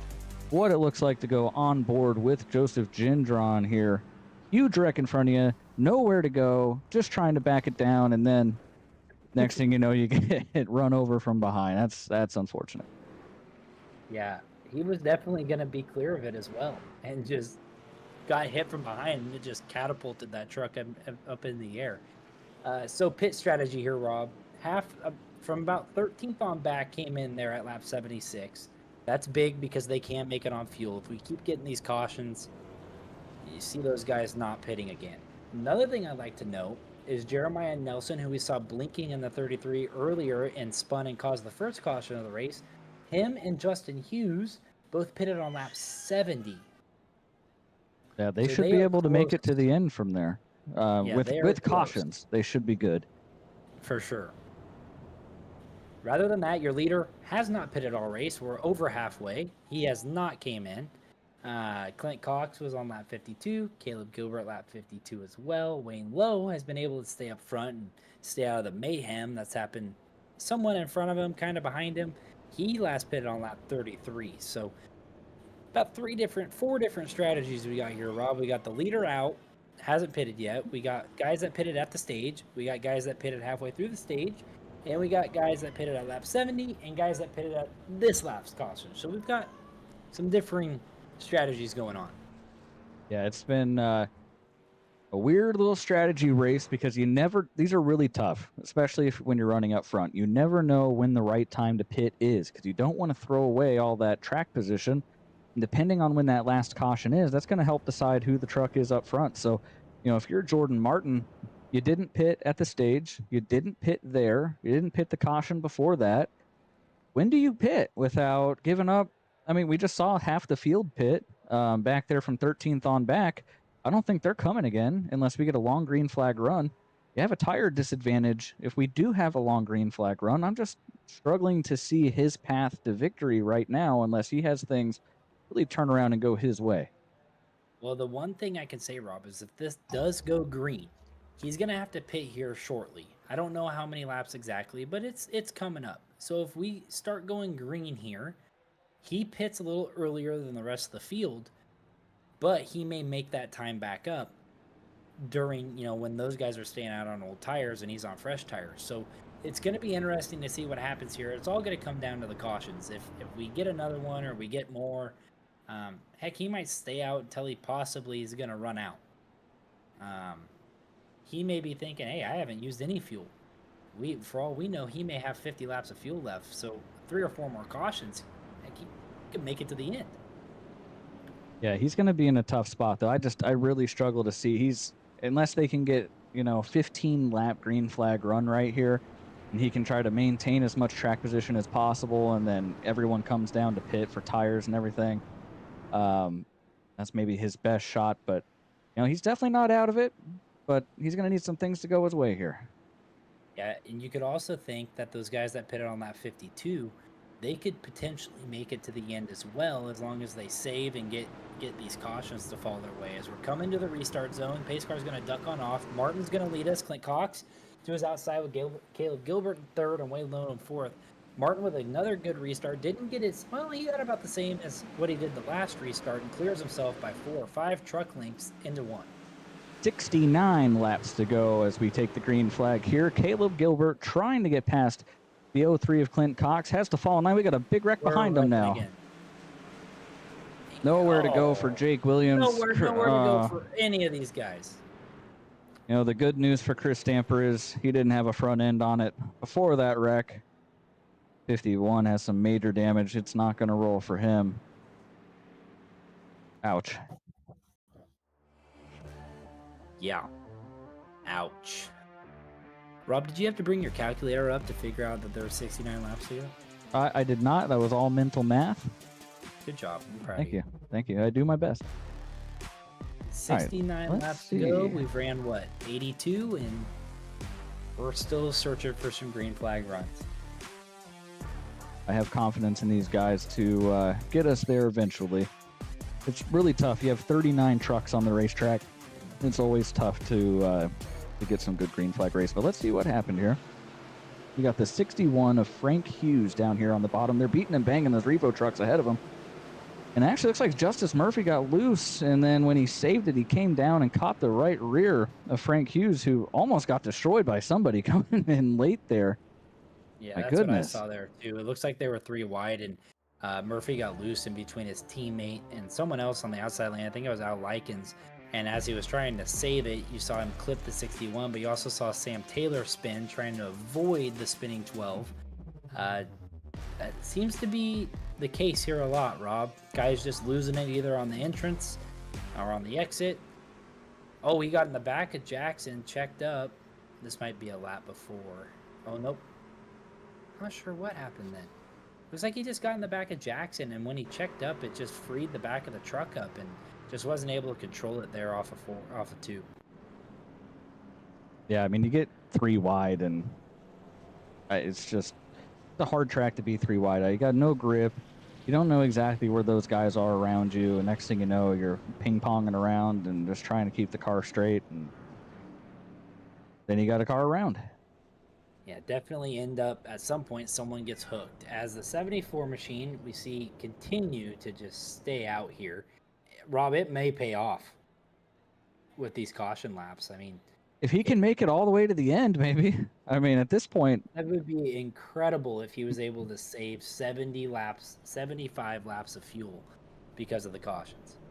well, let's get some insider information here. Let's bring Christian Bresnock up from pit road to give us an update here on Jordan Martin. Christian, what you got? Yeah, I was able to talk to him because I mean I'm just in awe right now that he's able to stay out. He would have liked to have seen it go green so he could come into pit. I don't believe he'll be able to make it just from what he's told me. There's still a good amount of laps in his tank, but I mean it's short of a caution every single lap. I don't think that he'll be able to make it. But I was able to talk to Dylan Picklesheimer, who's also on Roar team with Jordan. He's one of the guys that pit at lap 53. He is 4 laps short, what it seems like. So another caution or 2, I think that they should be able to save. So everybody that pit at 53 or just recently, they should be able to make it. All right, thank you for the information as always, Christian. We appreciate you doing the hard work down there on pit road and bringing us some good information we otherwise wouldn't have. So thank you very much for that. Really nice to have that, Rob, for sure. It certainly is. Clears up a lot of confusion that we have sometimes up here in the booth of trying to do some guesswork and guesstimating on what guys can and can't make it on fuel. So appreciate Christian for that and coming aboard and helping us with that. Is coming to lights will be off the base car this time by Rob. Lap 87. Jordan's still, I think he's gonna have to pit. The Slurp Soda machine is up to 4th. This is Michael Bennett's favorite racetrack, by the way. I could tell. Running good in the 14 truck. I'm keeping my eye. I think it's time, Rob, we take our bets here. Who are you taking? Who's going to take the checker flag here tonight? Oh man, good question. I really want to see Jordan Martin's strategy work out, just because I think it'd be really interesting if it did. But unfortunately, I can't get behind it and seeing it making a winning truck out of that 74. So Clint Cox seems like the easy guess, but I like Caleb Gilbert up there. He's fast always. I'm going to take a surprise winner here. Wayne Lowe in the 34. Love it. Wayne's going to stretch it, and he's going to win. As we come to the restart zone, Martin has control, gets another amazing restart. The last 3 have been great. He's cleared himself by 3 or 4 truck lengths. Gilbert's going to dive to the inside of Clint Cox, almost 3 wide there into 1 with Michael Bennett. A big run for Bennett on the outside here, trying to break into the top 3, following Clint Cox through. Michael Bennett is on a tear. Yeah, looking good in the slurpsodas.com number 14 machine. He's going to clear Gilbert as we got 1 truck spinning there off of 4. It looks to be Jacob Sirkovich. He's going to keep it rolling, no caution out. As Bennett secures the 3rd position in front of Gilbert, Orlando in 5th, and Wayne Lowe, my pick, still running hard, good in 6th. Yeah, Wayne Lowe, one of those guys who kind of flipped the strategy he's held on better than everybody not named Jordan Martin right now on that strategy. It's really working out for him at the moment, but we got everything single filed out here in the top 5, 6, 7, somewhere around there, and then we got these guys 3 wide further back. Yeah, 3 wide. You saw Picklesheimer get really loose there off at 2, and that's going to let Negus almost get to his inside. And we see Al Likens making that high line work again. Those guys are bottlenecking up. He's even into the wall riding down the front stretch, get down into 1, and he just drives that thing straight to the 3rd lane. Those guys are checking up and bottlenecking on the inside, and he's able to just keep gaining those positions. Yeah, that's the great thing about running up there. You know, there's nobody else up there to get in your way, and then you get these big runs down the straightaway. I'm not sure how fast it is once guys get single filed out, but it's definitely a good strategy that's working for him here on these restarts while everybody's all bunched up. Well, when we see guys just continuously making mistakes, like right there, the 55 truck got loose off of 2, and Al just is able to hold his momentum. It's working so far. I think once you get up to these guys that are running more consistent lap times, you may have to change it up, but it definitely works to get your way through the field. And this is the best battle on track. You're not missing anything out front right now as Jordan Martin's out to a 1-second lead. Is the 55, Scott Negus. It's like he saved it there. No he caution. He did save it. Great save Might out have of gotten Scott. into the inside wall a little bit, but kept the truck straight. A little bit of a green flag run, what we like to see here on the Revo Racing Network is Al's going to cross over Dylan Picklesheimer. That's the other thing you can do with that, Rob, is when you're getting those runs off the top side of the racetrack, you just leave that guy that's in front of you run on the bottom who's dead with no momentum down on the bottom. You just drive underneath of him down the front stretch or the back stretch and take his line away into the next corner. Yeah, we're starting to see a lot of success out of that top groove throughout the field, it seems like. You know, some of these guys are going up there and trying to see if the Al Likens line is working for them. Is that Al Likens or Kyle Larson behind the wheel to number 40? He's the only one that high up on the racetrack, and it's working. He's up to 7th, and is tracking down Wayne Lowe for 6th. Yep, he's making moves here. He's definitely making moves. Take a look at these. Oh no, go ahead. Martin out to about a 1.5 second lead, which is so surprising over Clint Cox. I wonder if Clint's trying to save his tires and run those things to the end, but it looks like we single filed out, and we may get a long green flag run here, which we would love to see. Correct, Rob? Absolutely. Love nothing more than to see a nice long green run. Let's go on board here with Al Likens real quick and just kind of see what that looks like running the top lane here, all the way up next to those marbles. Nobody else is even considering being this high up on the racetrack right now, but it's working for him. So we'll walk you through how he does this. He drives in about a truck length deeper, and lets that car float up above, right sides above that 3rd white line. And the run he gets off the corner, like right here, you're going to see him drive underneath Wayne Lowe, and he's getting a little loose on entry, but he's going to be able to back steer and save it. And I'm not sure, but I think he's clear of the 34, almost clear off of 4, but he'll clear him down into 1, and he'll go right back into that line he was running. Yeah, he seems to get that momentum off the corner, take it to the inside of the next guy, get clear of him, and then go straight back to work at the top. Here he comes. You know, it's really impressive. Yeah, it's really cool to see someone do something different, but the other thing this does is it puts a lot of pressure on that right front tire getting into the turn 1 and into turn 3, and you're going to see that over this run. It's going to hurt, and it's going to get worse and worse because he is loading that right front tire up a lot harder than these guys driving down to the bottom. Yeah, it's a great point to bring up. It does make me wonder, though. I mean, you see he's got a lot of wheel input right there. That's definitely hurting the right front. But well, you can see the whole front of the truck, like the nose slides. And that right there that's hurting those tires every time he does that. Yeah, and you can actually, I feel like I can kind of see the tire fall off there on the right front as he's struggling to get the car turned compared to where he was just a few laps ago. But looks like he and Kevin Orlando are coming up on the crippled car of Chris Stamper here on the inside, and looks like he's going to go to the inside. This could get interesting down here in turn 1. Stamper just does his best to get out of the way, and he's going to cause a caution. Oh man, yeah, like Chris is just trying to hobble this thing home, and I mean he's just trying to stay out of the way of these guys racing for position. Can't really blame him there. Just a tough spot to be in. Yeah, it's definitely a tough spot to be in there when you got those guys catching you that fast, and you see them split you 3 wide. The best move here is to just run the bottom. Don't go to the apron. Just run the bottom of the racetrack. It's their choice on where they put their cars behind you. If you end up checking them up because you continue to run your line, that is not on you. That's on them. And here Here we go. The comes 74 Jordan is going to Martin. come in. Finally, he can make it from decides here. it's the time. Everybody's following him other than Clint Cox as well. Al Likens stays out, but everybody other than those two have came in. This might work out for him. Yeah, he's going to restart third regardless of any mistakes on pit road. He's going to restart around the third position. I'm not sure if anybody else stayed out on the racetrack Doesn't yet. look like it. Fresh tires, can make it to the end, confirmed. He's got 20 laps to the good. This is going to get interesting, especially if it goes green here, Rob. Yeah, I think this was the ideal scenario for Jordan. He was able to maintain his track position. We had a decent green flag run, so a lot of these guys felt the need to come down, put 4 fresh tires on it. Now he's going to have the best tires in the field, lined up third. His biggest competition tonight, Clint Cox, is going to be leading the race. He's going to be in control of this race. But he will be at a disadvantage now. Is this what Jordan needs in order to get up here and take this victory?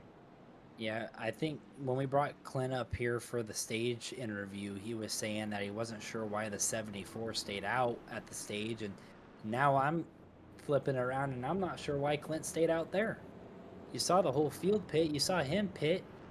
I mean, man, you got to at least try to stay on the same strategy. I mean, there was a decent run, Rob. That was 10 to 12, maybe even 15 laps green.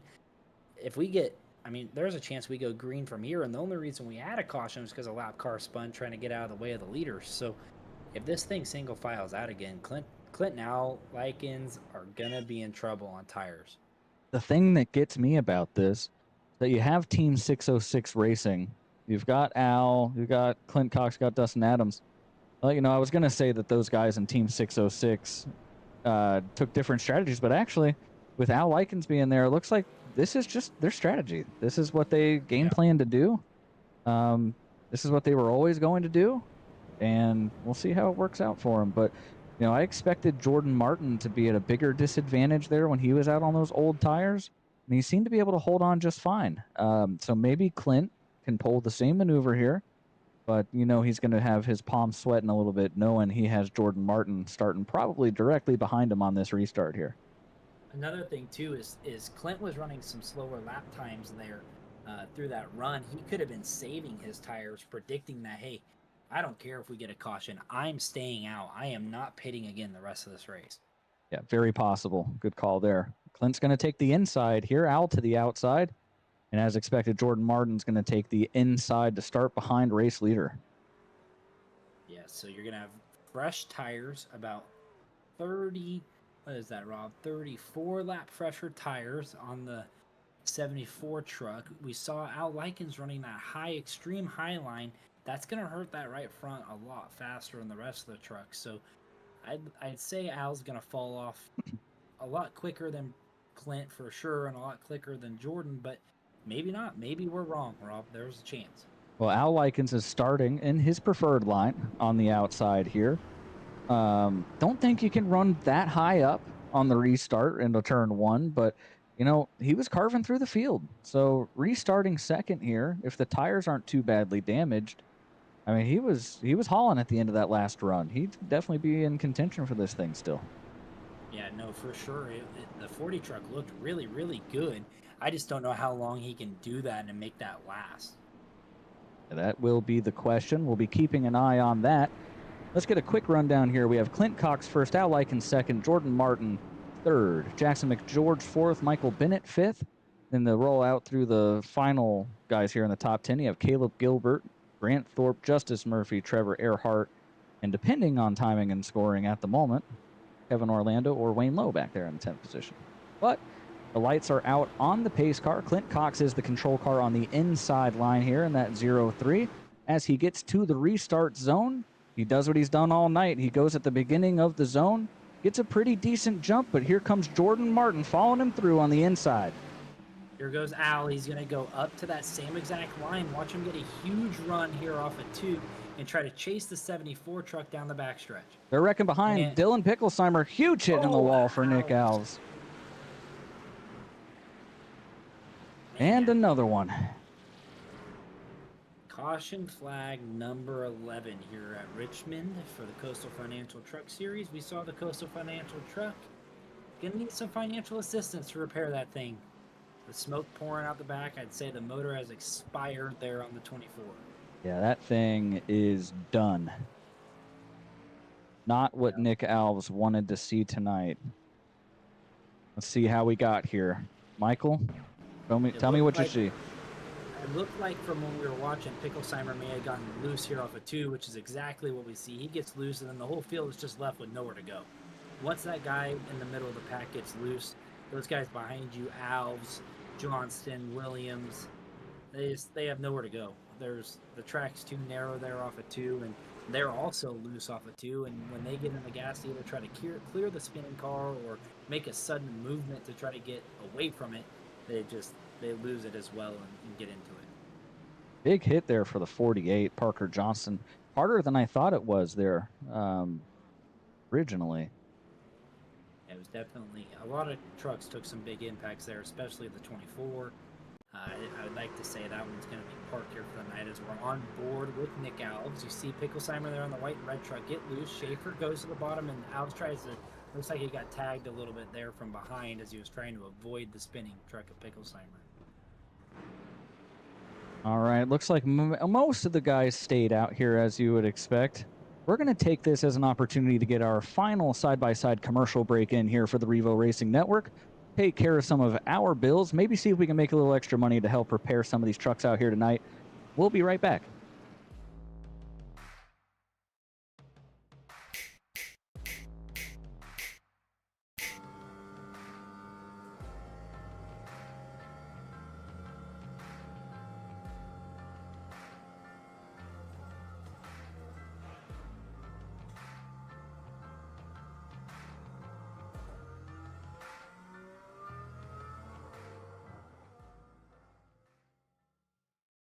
All About Bugs Tennessee Pest and Termite Control is all about family too. Our family-owned business has successfully been in operation in Sevierville and surrounding areas for almost a decade. Especially during these times, a pest-free home is necessary for a sustainable, disease-free home or business. Our services include residential, rental, commercial, hotel, motel, cabins, you name it. Free quotes and inspections for new customers, and most of our services are contract-free. Our All About Bugs Tennessee family is devoted to delivering the best possible pest control service with a friendly smile. Contact us at 865-453-5574 today. If it's bugging you, you should be bugging us.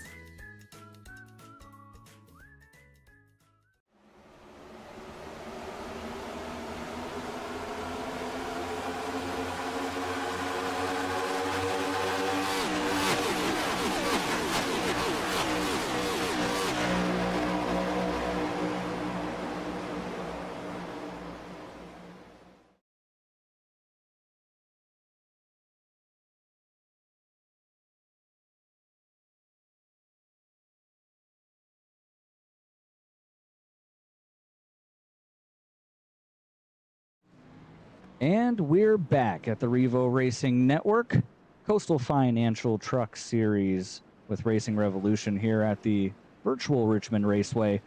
It has been an interesting race to this point, I'd say, night. Michael. Oh, it's been a long night. Yeah. It's been a long night. We can just attest to that. Unfortunately, we've seen this consistently with the truck series, but I have no doubt that the admins will figure something out, and we'll definitely get this fixed, and hopefully we'll see some green flag runs. But under that side-by-side commercial break, we got a little info that Christian Bresnock might have some information on the number 14 of Michael Bennett. What do you got? Yeah, Michael, he's up 21 positions from where he started. He's been running great all race, avoiding the trouble.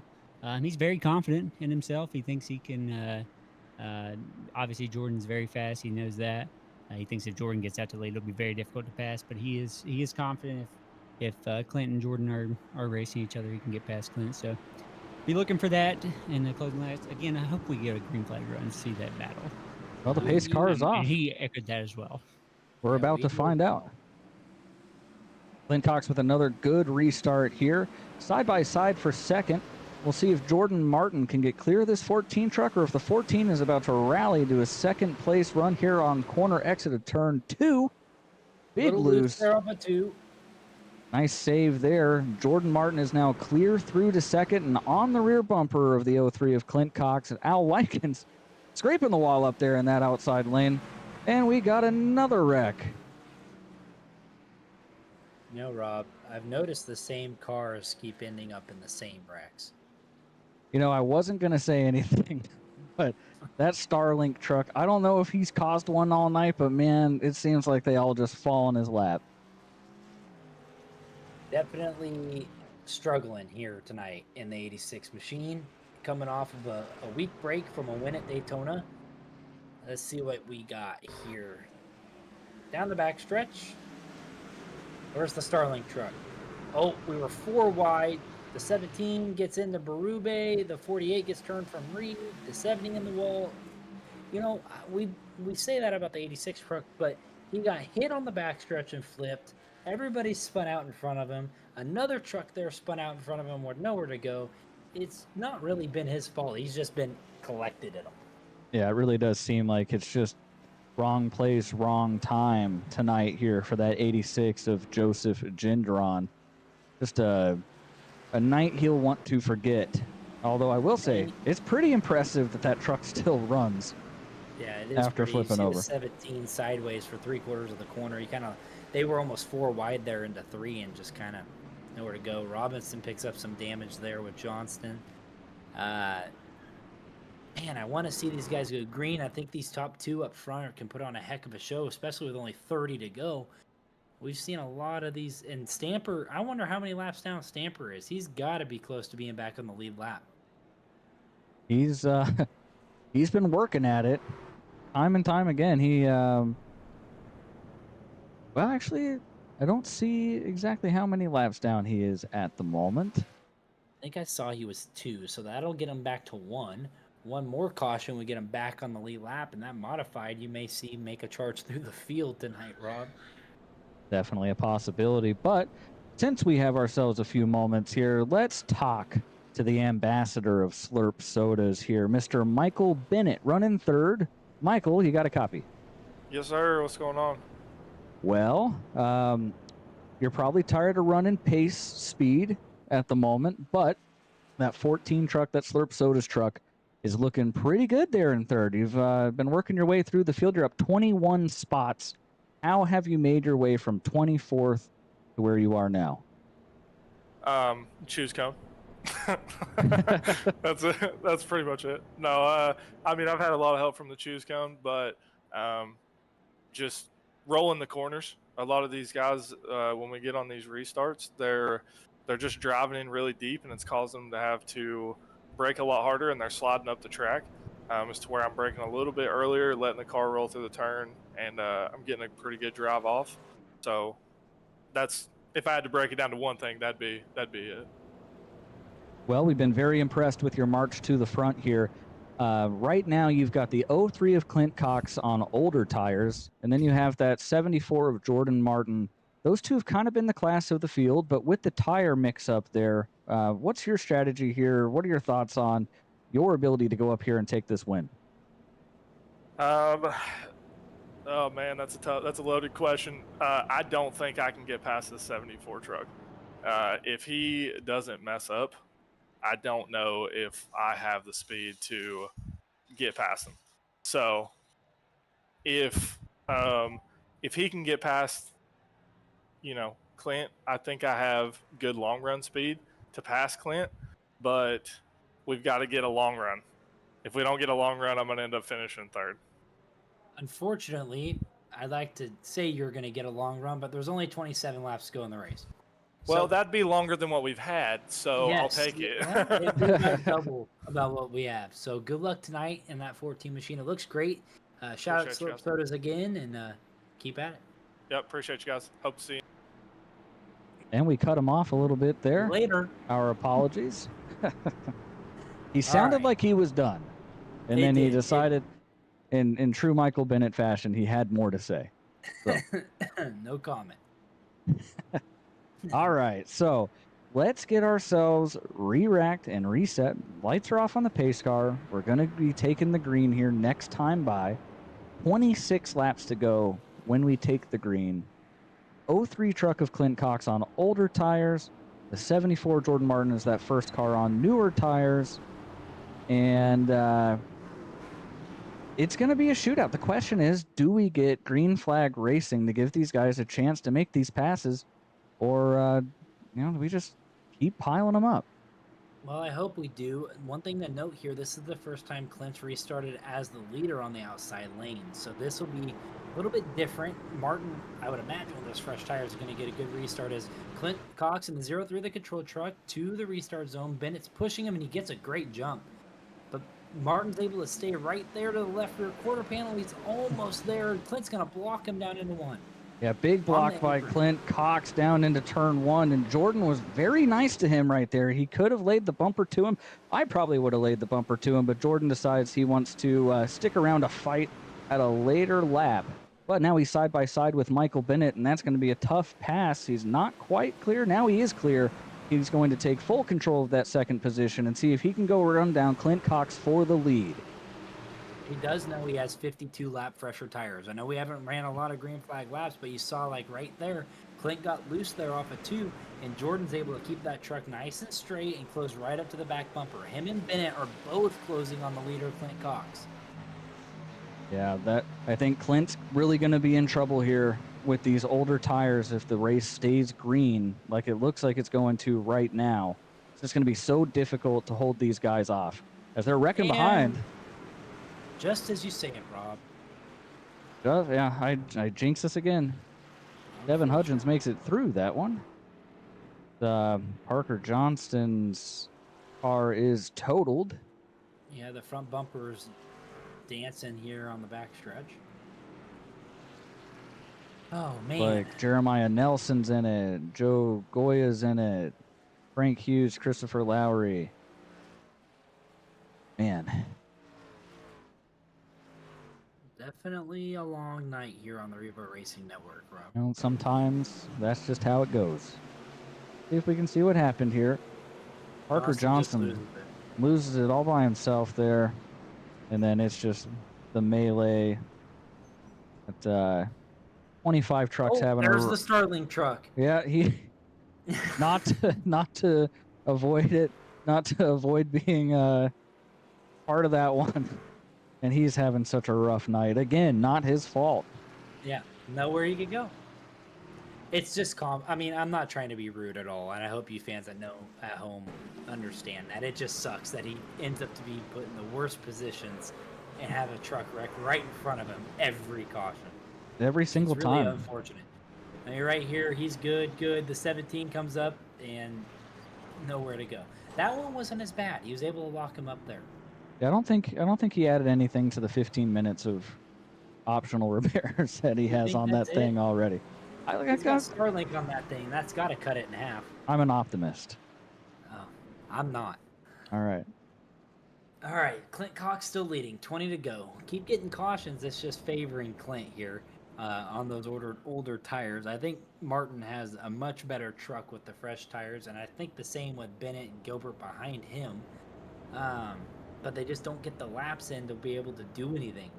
Clint gets a good restart, gets out front. Once those guys single file out and start trying to catch him, Martin did that last run, that short run we had. He ran a 10th quicker than Clint's fastest lap of the race. He's down to a 21.6 now at Clint's 21.7. So definitely faster there in the 74 machine. I'd like to see them at least get side by side and race this thing out. Well, let me ask you, if you're Clint Cox, you didn't like the top the last time, or you didn't like the top the last time, you didn't like the bottom, the restart before that. What do you do now? I think you just got to keep switching it up. I think eventually you're going to make a mistake on a restart with this many of them, and Martin's gonna time it right and be on your door there into one. So you just got to keep switching it up, regardless if that's what lane you choose to where you take off in the zone. You gotta change it up. And from my real life racing experience and being a leader with a restart zone, you always save one spot. You always got one spot that you try not to go at all race long with the guy you've been battling, so you can catch him off guard here, possibly on the final restart of the race.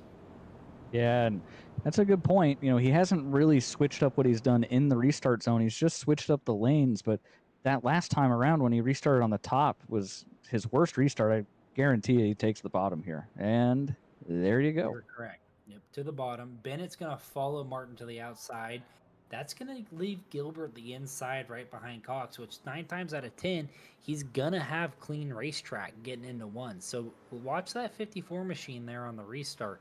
I can see him picking up a couple spots here and contending for this win as well. Now, this is one of those things. We've talked about it last season. We talked about it at Talladega. We talked about it at Daytona. Okay? Clint Cox has a little bit of a reputation, right, with those blocks that he's thrown at the super speedways. Yes. I know that some of these guys aren't a huge fan of that. Maybe they feel like they owe Clint Cox one. Here at the end of the race at Richmond, where the bumper comes into play, that may open him up to maybe a little bit of attack. Yeah, definitely saw, especially this season. I thought if I remember rightly, last race at Daytona, we saw a block almost within the first 5 laps of the race that almost piled up the whole field. So definitely some guys probably knowing that 03 is going to throw a block, and, they might not lift. And we could see that truck around here into 1, or heck, even into 3 or, out of 4. So it'll be interesting. Lights are off, Rob. Cox is leading as it's been for the last 100 laps. Martin second, Gilbert third, Bennett fourth, Earhart fifth. Good recovery by Trevor Earhart. And McGeorge sixth. Into the restart zone. Cox is the control car and gets a good restart. We saw earlier in the race, though, Martin was able to hang on his outside, and he's almost there, but just not quite to the right rear quarter panel.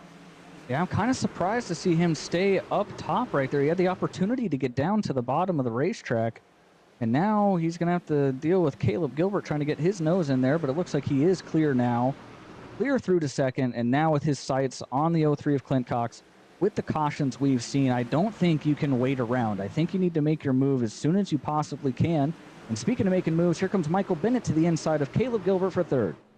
Yeah, good crossover there down the front stretch for Bennett to get back underneath the 54 machine. As you see Kevin Orlando pushing Earhart down the backstretch there. He's getting closer and closer. Gordon Martin's closing in on the 03. 15 to go. What does he do? Do you ride here? Do you let those tires wear off just a little bit more to where you make this pass easier? Or do you just get him up and out of the way and get by him and try to get out of here? I don't think you can wait. We've had too many cautions. You have to believe that there's another one coming. You're finally to his bumper. You got to take it while you're there. He's definitely closed in there off of 4, under 0.2 of a second, about a truck length gap. He follows him here and closes right up on the back of the truck bed. Here is the caution. As you said, Rob, another one's going to come out, and it's going to ruin the run he had here on Clint Cox. Got Grant Turner up into the wall down here. I believe this is turn 1. He's got that thing parked. Yeah, I believe you are correct. Gonna call it a night there. Let's see how we got here. Grant Turner loose on the exit of turn 4. All by himself here heading into turn 1. Looks like, oh my. Just kind of, I don't know, Rob, it kind of looked like he overcorrected a little bit there. Got a little loose down into 1. Another thing I've seen happen is, could have had a wheel malfunction there. He got loose here off of 4, driving down the front stretch and gets into 1 and just kind of overdrove it and just overcorrected and got in the fence. So definitely either just lost the handling there into 1 or maybe some malfunction in the steering wheel. Yeah, I'm sure these trucks have a lot of rear brake dialed into them, Michael. Help get that rotation on entry. And that truck had some damage on it, so you start putting some rear brake in, it got some damage on the truck, driving into turn 1 pretty hard, that rear end can definitely step out on you. I just got a little bit of information from our pit road reporter, Christian. He's saying that Earhart has some damage in 7th, so a little bit of aero damage to the 00 machine. Well, he did hit the barrels earlier on, so I'm not He surprised. did. Caleb thinks that he has something. Caleb Gilbert, excuse me, in the 54 machine, thinks he has something for Clint Cox, but not sure if he has something for Jordan if it were to stay green. Well, now he's under 10 to go. You said Caleb Bennett? I just want you to know, neither one of those guys is going to like that when they hear that later on tonight. Well, so the message I received from Christian, their names were side by side. So when I read Caleb, Bennett was the second name, and I read it as Caleb Bennett instead of saying Caleb Gilbert. So you know what? Maybe I've had too many Jack Daniels here tonight. It's been 14 cautions. We've had a lot of opportunity to have them, and he's running third with Bennett right behind him, so it's very easy to make the mistake. So I hope they understand. Jack Daniels' car, a bad influence for the Revo Racing booth tonight. Unfortunately, yes. As Christian, who I was just speaking with, has a little bit more information on these trucks running up front. Christian, what do you got? Well, I mean, I just wanted to speak on that. I probably could have worded that text a little bit better, been a little bit more concise. So, my apologies. I didn't know that the Jack was hitting you.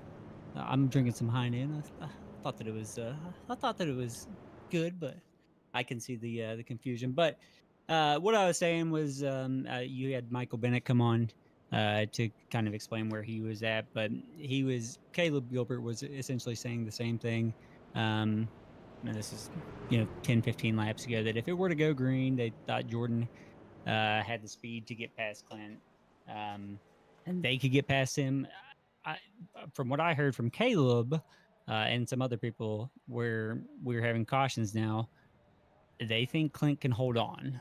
So I know it's been a caution-filled race, but I think this last little bit will be exciting, because we do actually have the 4 best cars up there in the top 4. So excited to see it play out. For sure. Thank you, Christian. As we're watching the Choose Clone live here on Revo Racing Network, Stamper's back on the lead lap. I think he at least he was two waves there. I was watching the leaderboard, and he was leading the race by 15 seconds. So I think he went around an extra time on accident. So he's going to stop on the backstretch and get to the back of the pack. And that is pretty impressive for him, though. He's gotten that truck all the way back to the lead lap, and now he can capitalize and gain points on any type of chaos that were to happen from here. And the next car off the lead lap is the Starlink machine of Joseph Gendron. He's 4 laps down. So, and that's in the 22nd position. Remember, we started with 39. So we've lost a handful of trucks for sure. Obviously, 14 cautions will do that to a field, but lights are out on the pace car. Cox is your leader, Martin second. Martin has much fresher tires than Clint, as we've stated multiple times. Caleb Gilbert didn't look too bad there, Rob. I think that 54 truck might have a little bit more than he thinks. I think he does have a fair bit. The problem is he's got to get through 2 cars, and he's only going to have 7 laps to do it. As the pace car hits pit road, we get to the beginning of the box where Clint likes to launch. That's where he goes this time as well. He gets out to a nice, clean start, but the 74 of Jordan Martin is going to dive it down into turn 1. He's got Caleb Gilbert right behind him. And those guys were close there as they head down the back straightaway. Top 5, 6 are singled out, and we have another caution. Wayne Lowe in it this time. Scott Negus. Dang, that's my pick. Yeah, I don't think your pick's going to work out here, man. Unfortunately not. Let's see what happened here to the 34 machine. Gets down into 1. Overcooks it into Thorpe.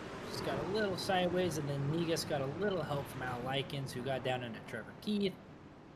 And the rest of the field seems to have missed him. So good job to the rest of the field, missing those stopped race trucks. Another caution here, Rob. 15 on the night. It's going to have 3 to go. I don't think we're going to go down into an overtime finish here. Well, we may after this restart, but I don't think we're going to go to a green white checkered right away.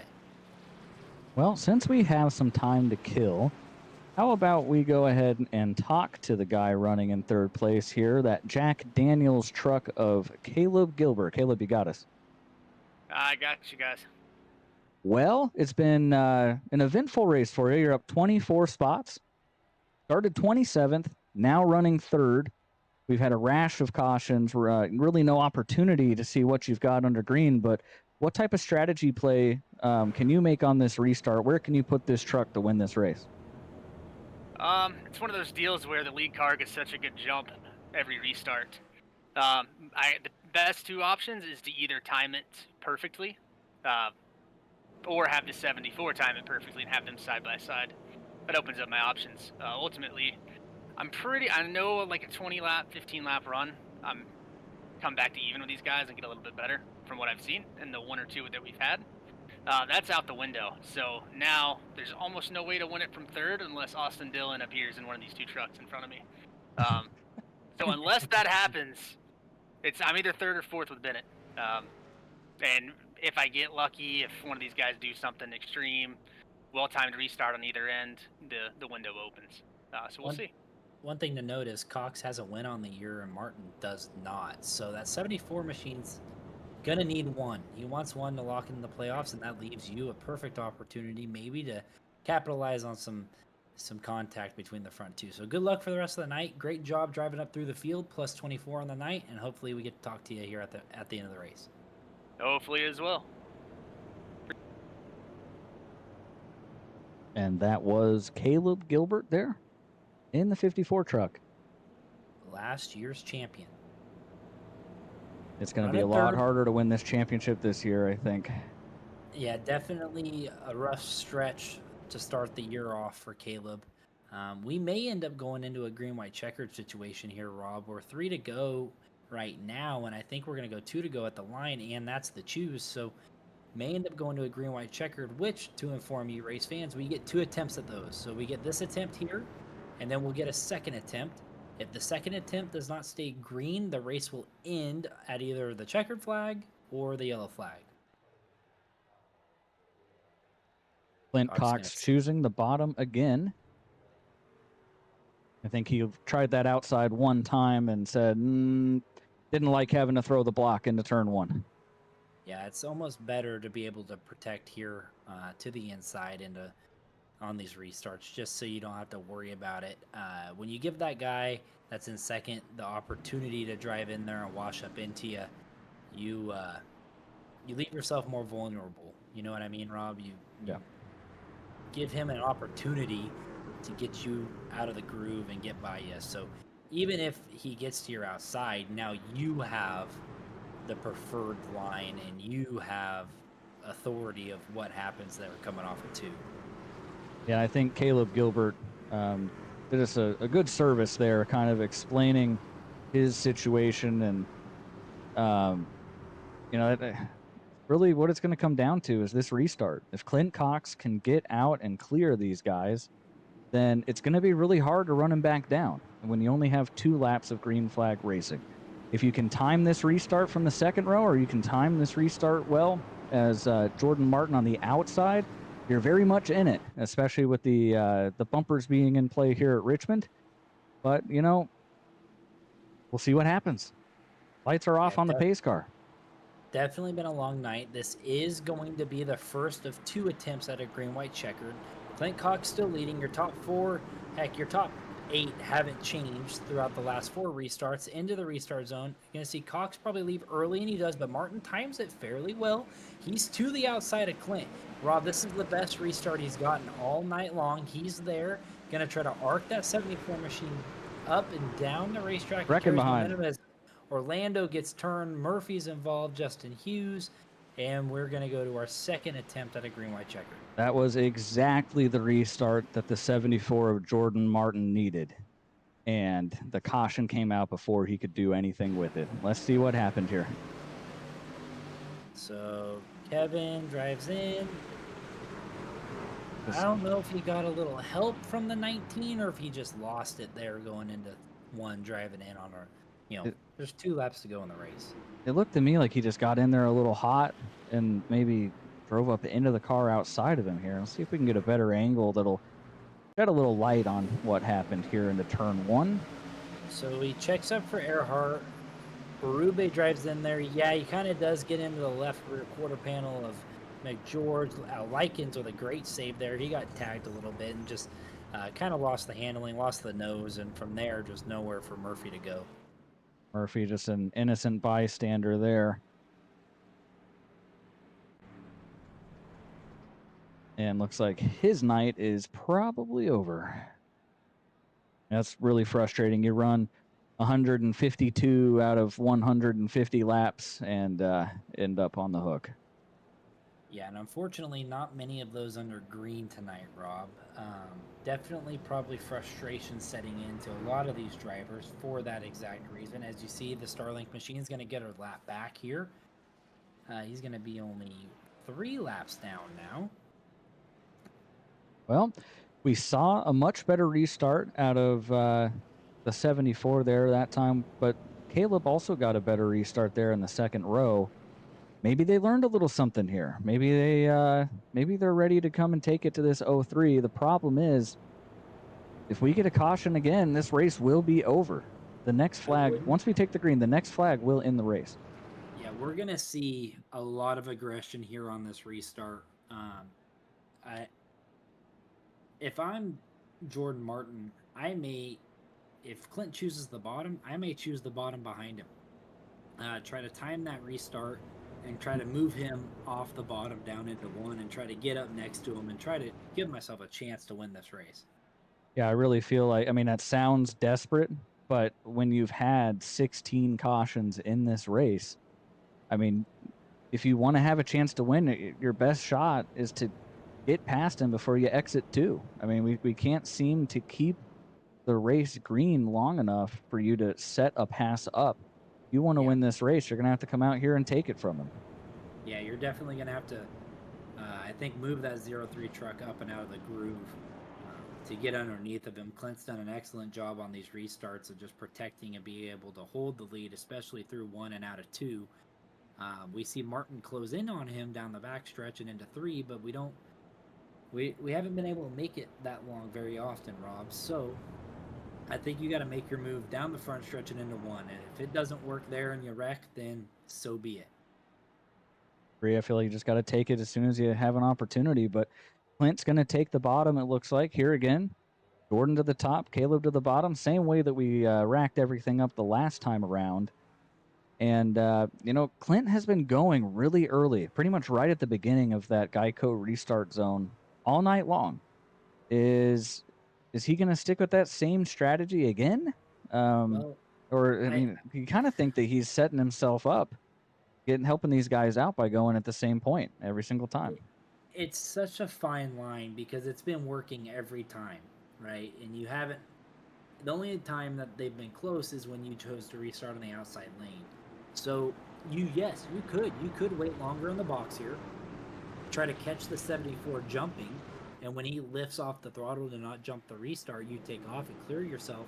But that also only helps that inside that guy behind you, because he's going to be pushing you, assuming that you're going to go at your normal spot. So he's going to have a good run and momentum build up, and you might get dive bombed into 1. So it's a hard spot. You may just end up keep going, doing it the way you've been doing it since it's worked for almost all race. Well, we are about to find out. Wrapping up our 16th and hopefully final caution of the evening. This will be the final green-white checkered restart of the night. Next flag will end the race, whether that is caution or checkered. Remember, a wreck on the final lap will not result in a caution, so we really just need 1 green lap here. Lights are off on the pace car. Entering the restart zone, the 03 of Clint Cox on the bottom is the control truck, and he's off to a fantastic restart, one of the best he's had recently, and he's going to be well clear of the 74 as they get down into turn 1. It definitely cleared himself well there. 74 is going to drive in deep and try to carry that momentum here off too. He's there, Rob. He could make something happen, and that's going to end it. Clint Cox is going to win here tonight. 17 cautions with the Coastal Financial Truck Series, and that'll be it. One of the races of all time here tonight on the Revo Racing Network. 17 caution flags are going to be the story of the night. Clint Cox is going to bring it home. When was the last lap that he pit there, Michael? Do you have that available Lap for us? 52. Lap 52. So he goes more than 100 laps to the finish here without pitting. And, we questioned the strategy, and tonight it paid off for him. He'll go one more time around, and that will... No, this is actually the checkered flag here, so... Yep. That is it. It is so official. Clint Cox, your winner. Martin second, and Michael Bennett was able to get in front of Caleb Gilbert there on that last run and run third. So good run out of for Bennett. Great. I mean, Clint worked it the way he needed to. He was able to keep that thing out front. The cautions kept flying. There's not really much more to say. He didn't really have to race that many people tonight.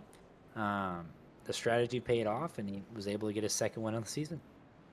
Yeah, I mean, don't get me wrong. 17 cautions, right? Throws some of the opportunity on these long runs out of the window here. But Clint Cox ran a clean race tonight.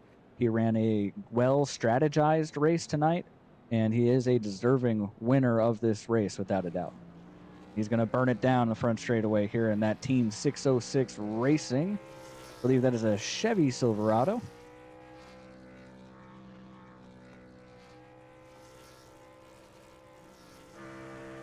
I think we're going to see a replica of what we saw earlier this year. He's going to try to burn that thing down all the way around the racetrack. I'm not sure how much fuel he's got left. Maybe not. He's going to turn her back to the flag stand here. As you see the 74, Martin's going to try to join us here on the front stretch for some interviews.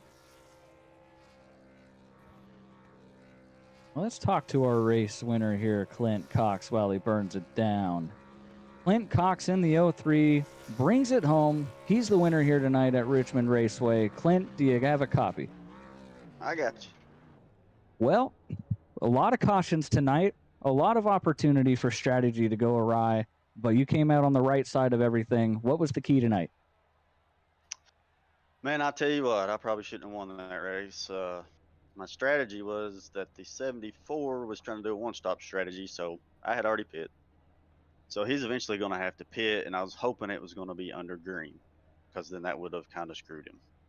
But unfortunately, one of my teammates brought out a caution at the best possible time for him. So kind of screwed me. So I didn't pit. I stayed out. Nobody stayed out with me. So I kind of made my bed and had to just hope for cautions and to be able to stay ahead on the restarts. And somehow it just worked. I don't know. Yeah, definitely a long night full of cautions. 17, in fact, on the night. We saw you restart on the top one time tonight, and Martin was able to kind of get a run on you and almost to your left for a quarter panel, and you had to throw a block there in the one. After that restart, we saw you on the inside the rest of the remaining restarts we had. What did you feel different there restarting on the outside lane? Just didn't get the momentum, or what made you say, hey, I'm just going to stick down to the bottom? To be honest with you, I was jaw jacking with my buddies and I wasn't paying attention. And I did not want to do that. But I was like, well, this might not be that bad. I can get a good arc in the corner and be able to drive out of there. But it don't stick. You can't rotate like how I like to go around the corner, and it just did not work. So luckily I got back in the head before the next caution come out and then started paying attention, taking the bottom. No, for sure. You did a great job tonight. I believe you led the most laps, stayed out front. The strategy worked out. Congratulations. Win number 2 on the season. Anyone you'd like to thank on that 606 Racing 03 Chevy? Yeah, Team 606. We all kind of practice and stuff and try to get better. I'd like to really thank you guys for sticking with it through a long night and doing this broadcast for us every week. It's fun to go back and watch them. So we really appreciate you guys doing that and sticking through probably a tough broadcast race, and all the admins that do a good job and take care of the race and put on a really good league for us to run. I appreciate it. Well, Clint Cox, your winner here tonight at Richmond. Congratulations again, and we'll see you on the next race. All right, see you. All right, that's Clint Cox, tonight's winner. We're going to go ahead and take a quick little ad break here. We'll gather up our second and third place finishers. We will be right back.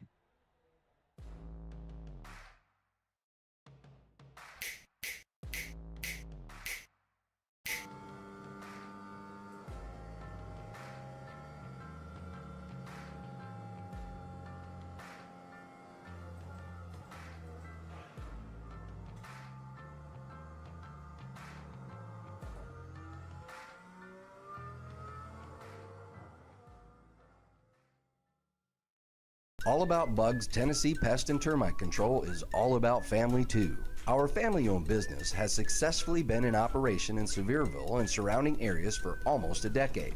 Especially during these times, a pest-free home is necessary for a sustainable, disease-free home or business. Our services include residential, rental, commercial, hotel, motel, cabins, you name it.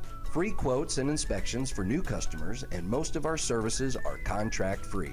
Our All About Bugs Tennessee family is devoted to delivering the best possible pest control service with a friendly smile. Contact us at 865-453-5574 today. If it's bugging you, you should be bugging us.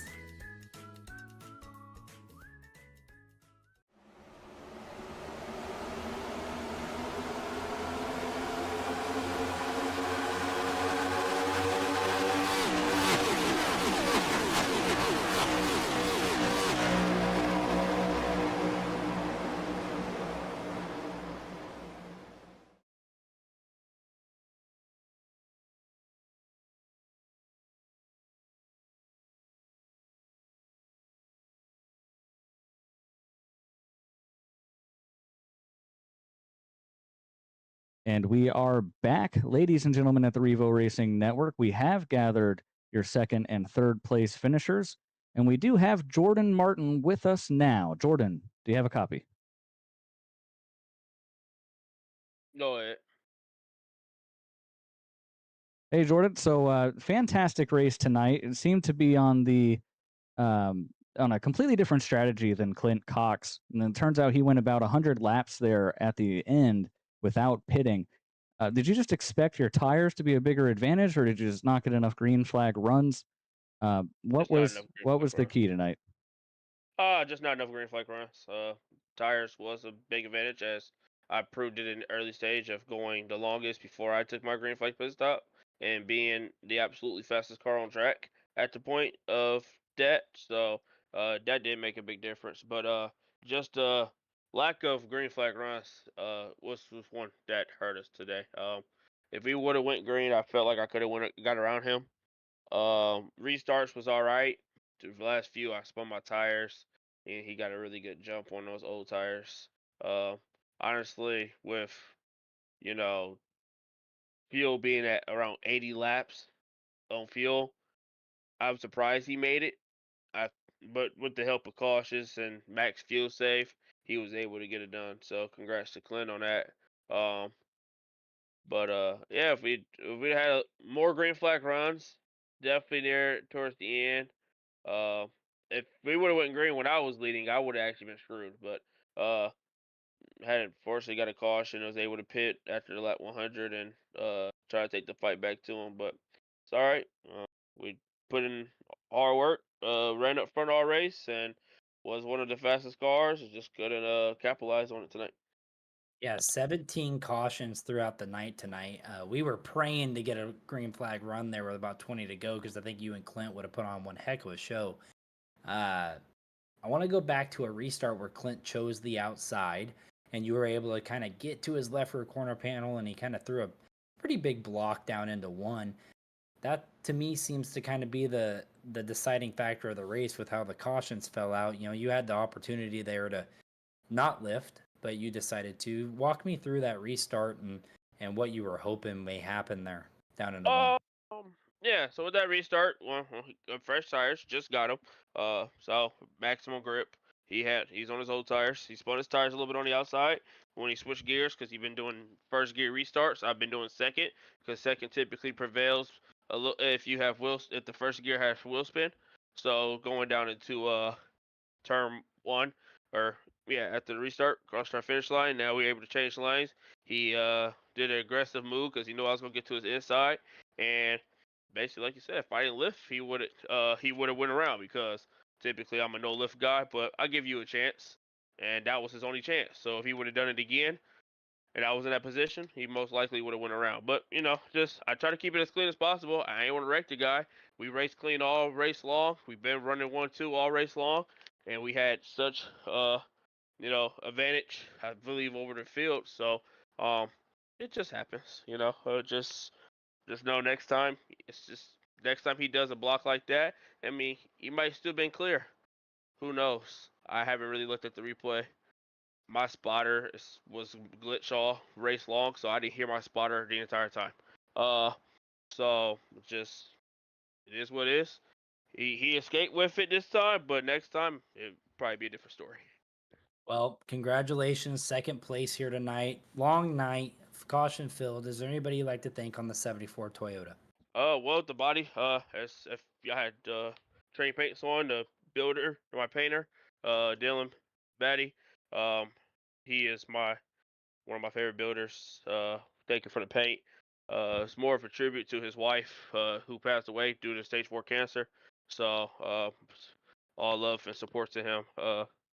Sorry that he lost his love of his life, and I hope to see him again and just soak in precious memory. As always, Nitro Racing. That's my setup shop that I race for. Uh, Everybody in the league who puts this on for us to come out here and race. Y'all in the broadcast booth to, stream the race, try to keep y'all excitement down on the track for y'all to have a good entertainment and talk throughout the race. And my teammates, Roar, Dylan, Sam, and Jeremiah Nelson, showing up, helping me out, being good teammates, coaching them along the way. Just, you know, everybody. Well, Who just put it congratulations. for. Congratulations on second place tonight, and we'll see you next week. Yes, sir. All right. Martin. in the I got 74. I got some insider information here, Michael. Yes, We're sir. going to bring in our third place finisher, Michael Bennett, now. Michael Bennett is also one of the admins of the league, and I believe they have something that they need to tell us about. Bennett, what do you got? I don't know. I've been sitting in the waiting room the whole time. I do know that there's some stuff under review. So as soon as we have that information, we'll release it. I'm kind of in the dark now because I'm not in admin chat. I was down here. Understood. Well, let's move into you. Third place finish in the Slurp Sodas machine at the Slurp Sodas 150. How was the race with 17 cautions? I mean, it's not what you want to see. You want to see some green flag racing. This league's good enough to do it, even at these short tracks. My personal, I guess, advantage I had was tire saving.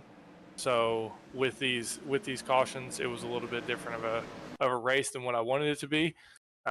More of trying to find out how to just keep up with these two guys in the front. Me and Caleb had some really good battles there at the end. It was a good time. I mean, nobody who complains about coming in third at probably arguably their favorite track. So it was a good time, but definitely would have wished to see it go a little bit more under green. See the true strategies of the race play itself out. But hey, can't complain. Yeah, well, you did a great job tonight for sure. In the slurpsodas.com number 14 at the Richmond Raceway, sponsored by slurpsodas.com. Obviously, we would imagine you'd like to thank Slurp Sodas, but who else you have on that truck you'd like to thank? Oh man, Coastal Financial for being the main sponsor of the league. Of course, Slurp Sodas, being the secondary sponsor. Shout out to the guys at Performance, Maddie, Alex, Nick.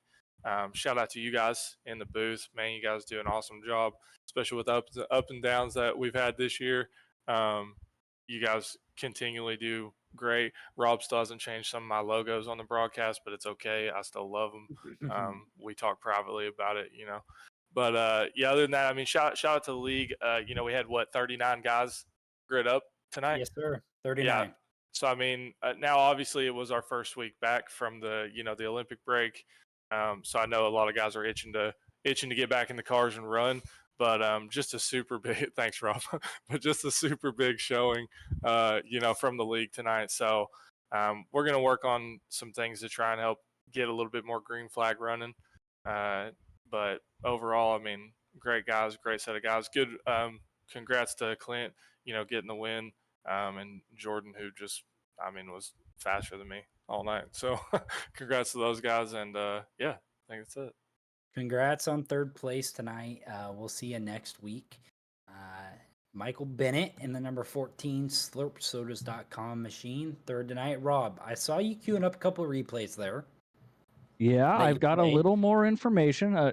Like Michael Bennett said, he was, in our little waiting room that we have down here, and so he didn't have all the information. But what I'm hearing is that what's under review for the end of this race is actually the final restart. Clint Cox appears that he may have gassed it up before he entered the restart zone. Trying to key that up here for us real quick. It's kind of a difficult thing to grab here on the fly, but take a look and see what we've got here. Okay, so the 03 is the control truck and the leader. We come down in the middle of 3 and 4. There's the blue. Oh, definitely. I would say he definitely left a tad early, Rob. And this is something that's actually dictated by iRacing. This is not something that the admins would go and manually review. It's my Correct. understanding that he was black flagged by iRacing for this restart here for launching before the beginning of the zone. And And I was wondering why on our live timing and scoring we have up here in the booth, it was showing he was 1 lap down. And this may be why. His black flag would have been cleared by the admin team on the restart here because of the way that the choose cone works. It's kind of complicated. That's how you Right. make the choose cone work. But there is no official announcement from the admin team right now.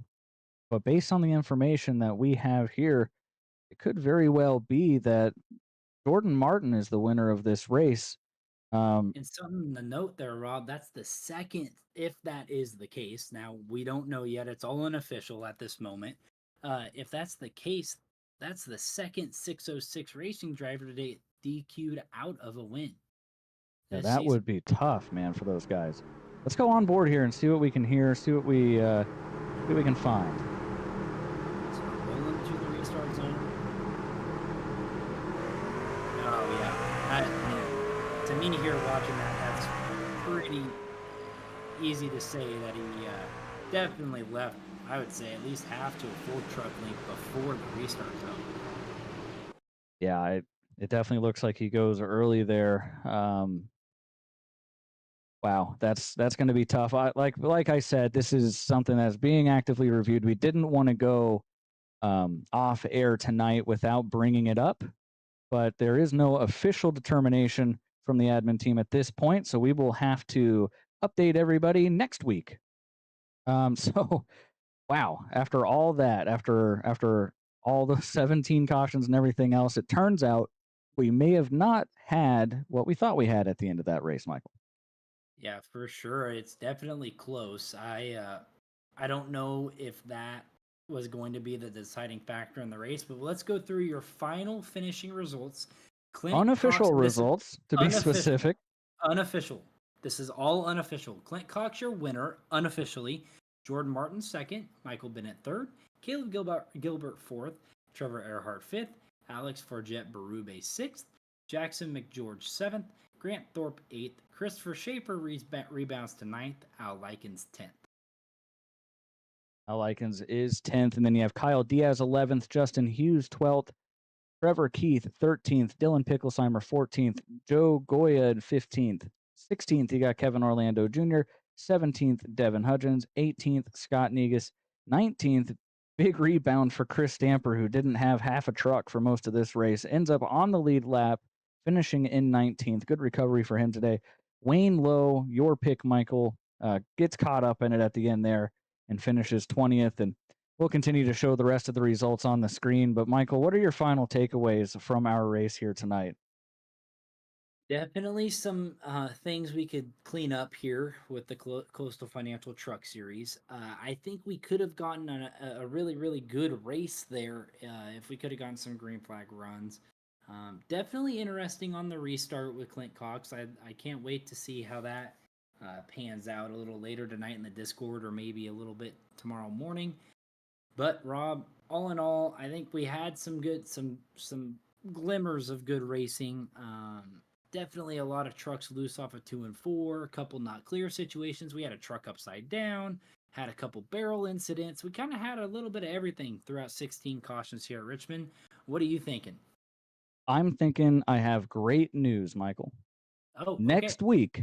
Next week we go to Circuit of the Americas, a road course where we are guaranteed to only have one caution. Yeah, we will love to have that and love to have Christian in the booth with us and down on pit road to try and keep us up to date on what the pit strategy is. That should be a fun one to try to commentate, Rob. Absolutely. Well, thank you all for joining us here tonight on the Revo Racing Network. It may have been a long night, but it was an interesting night. We will see you next week for the Coastal Financial Truck Series at COTA. Same time, same place. Thank you, Michael Call, for your assistance tonight. Thank you, Christian Bresnock on Pit Road. Thank you, slurpsodas.com, for sponsoring the race. Everybody, have a great rest of your night.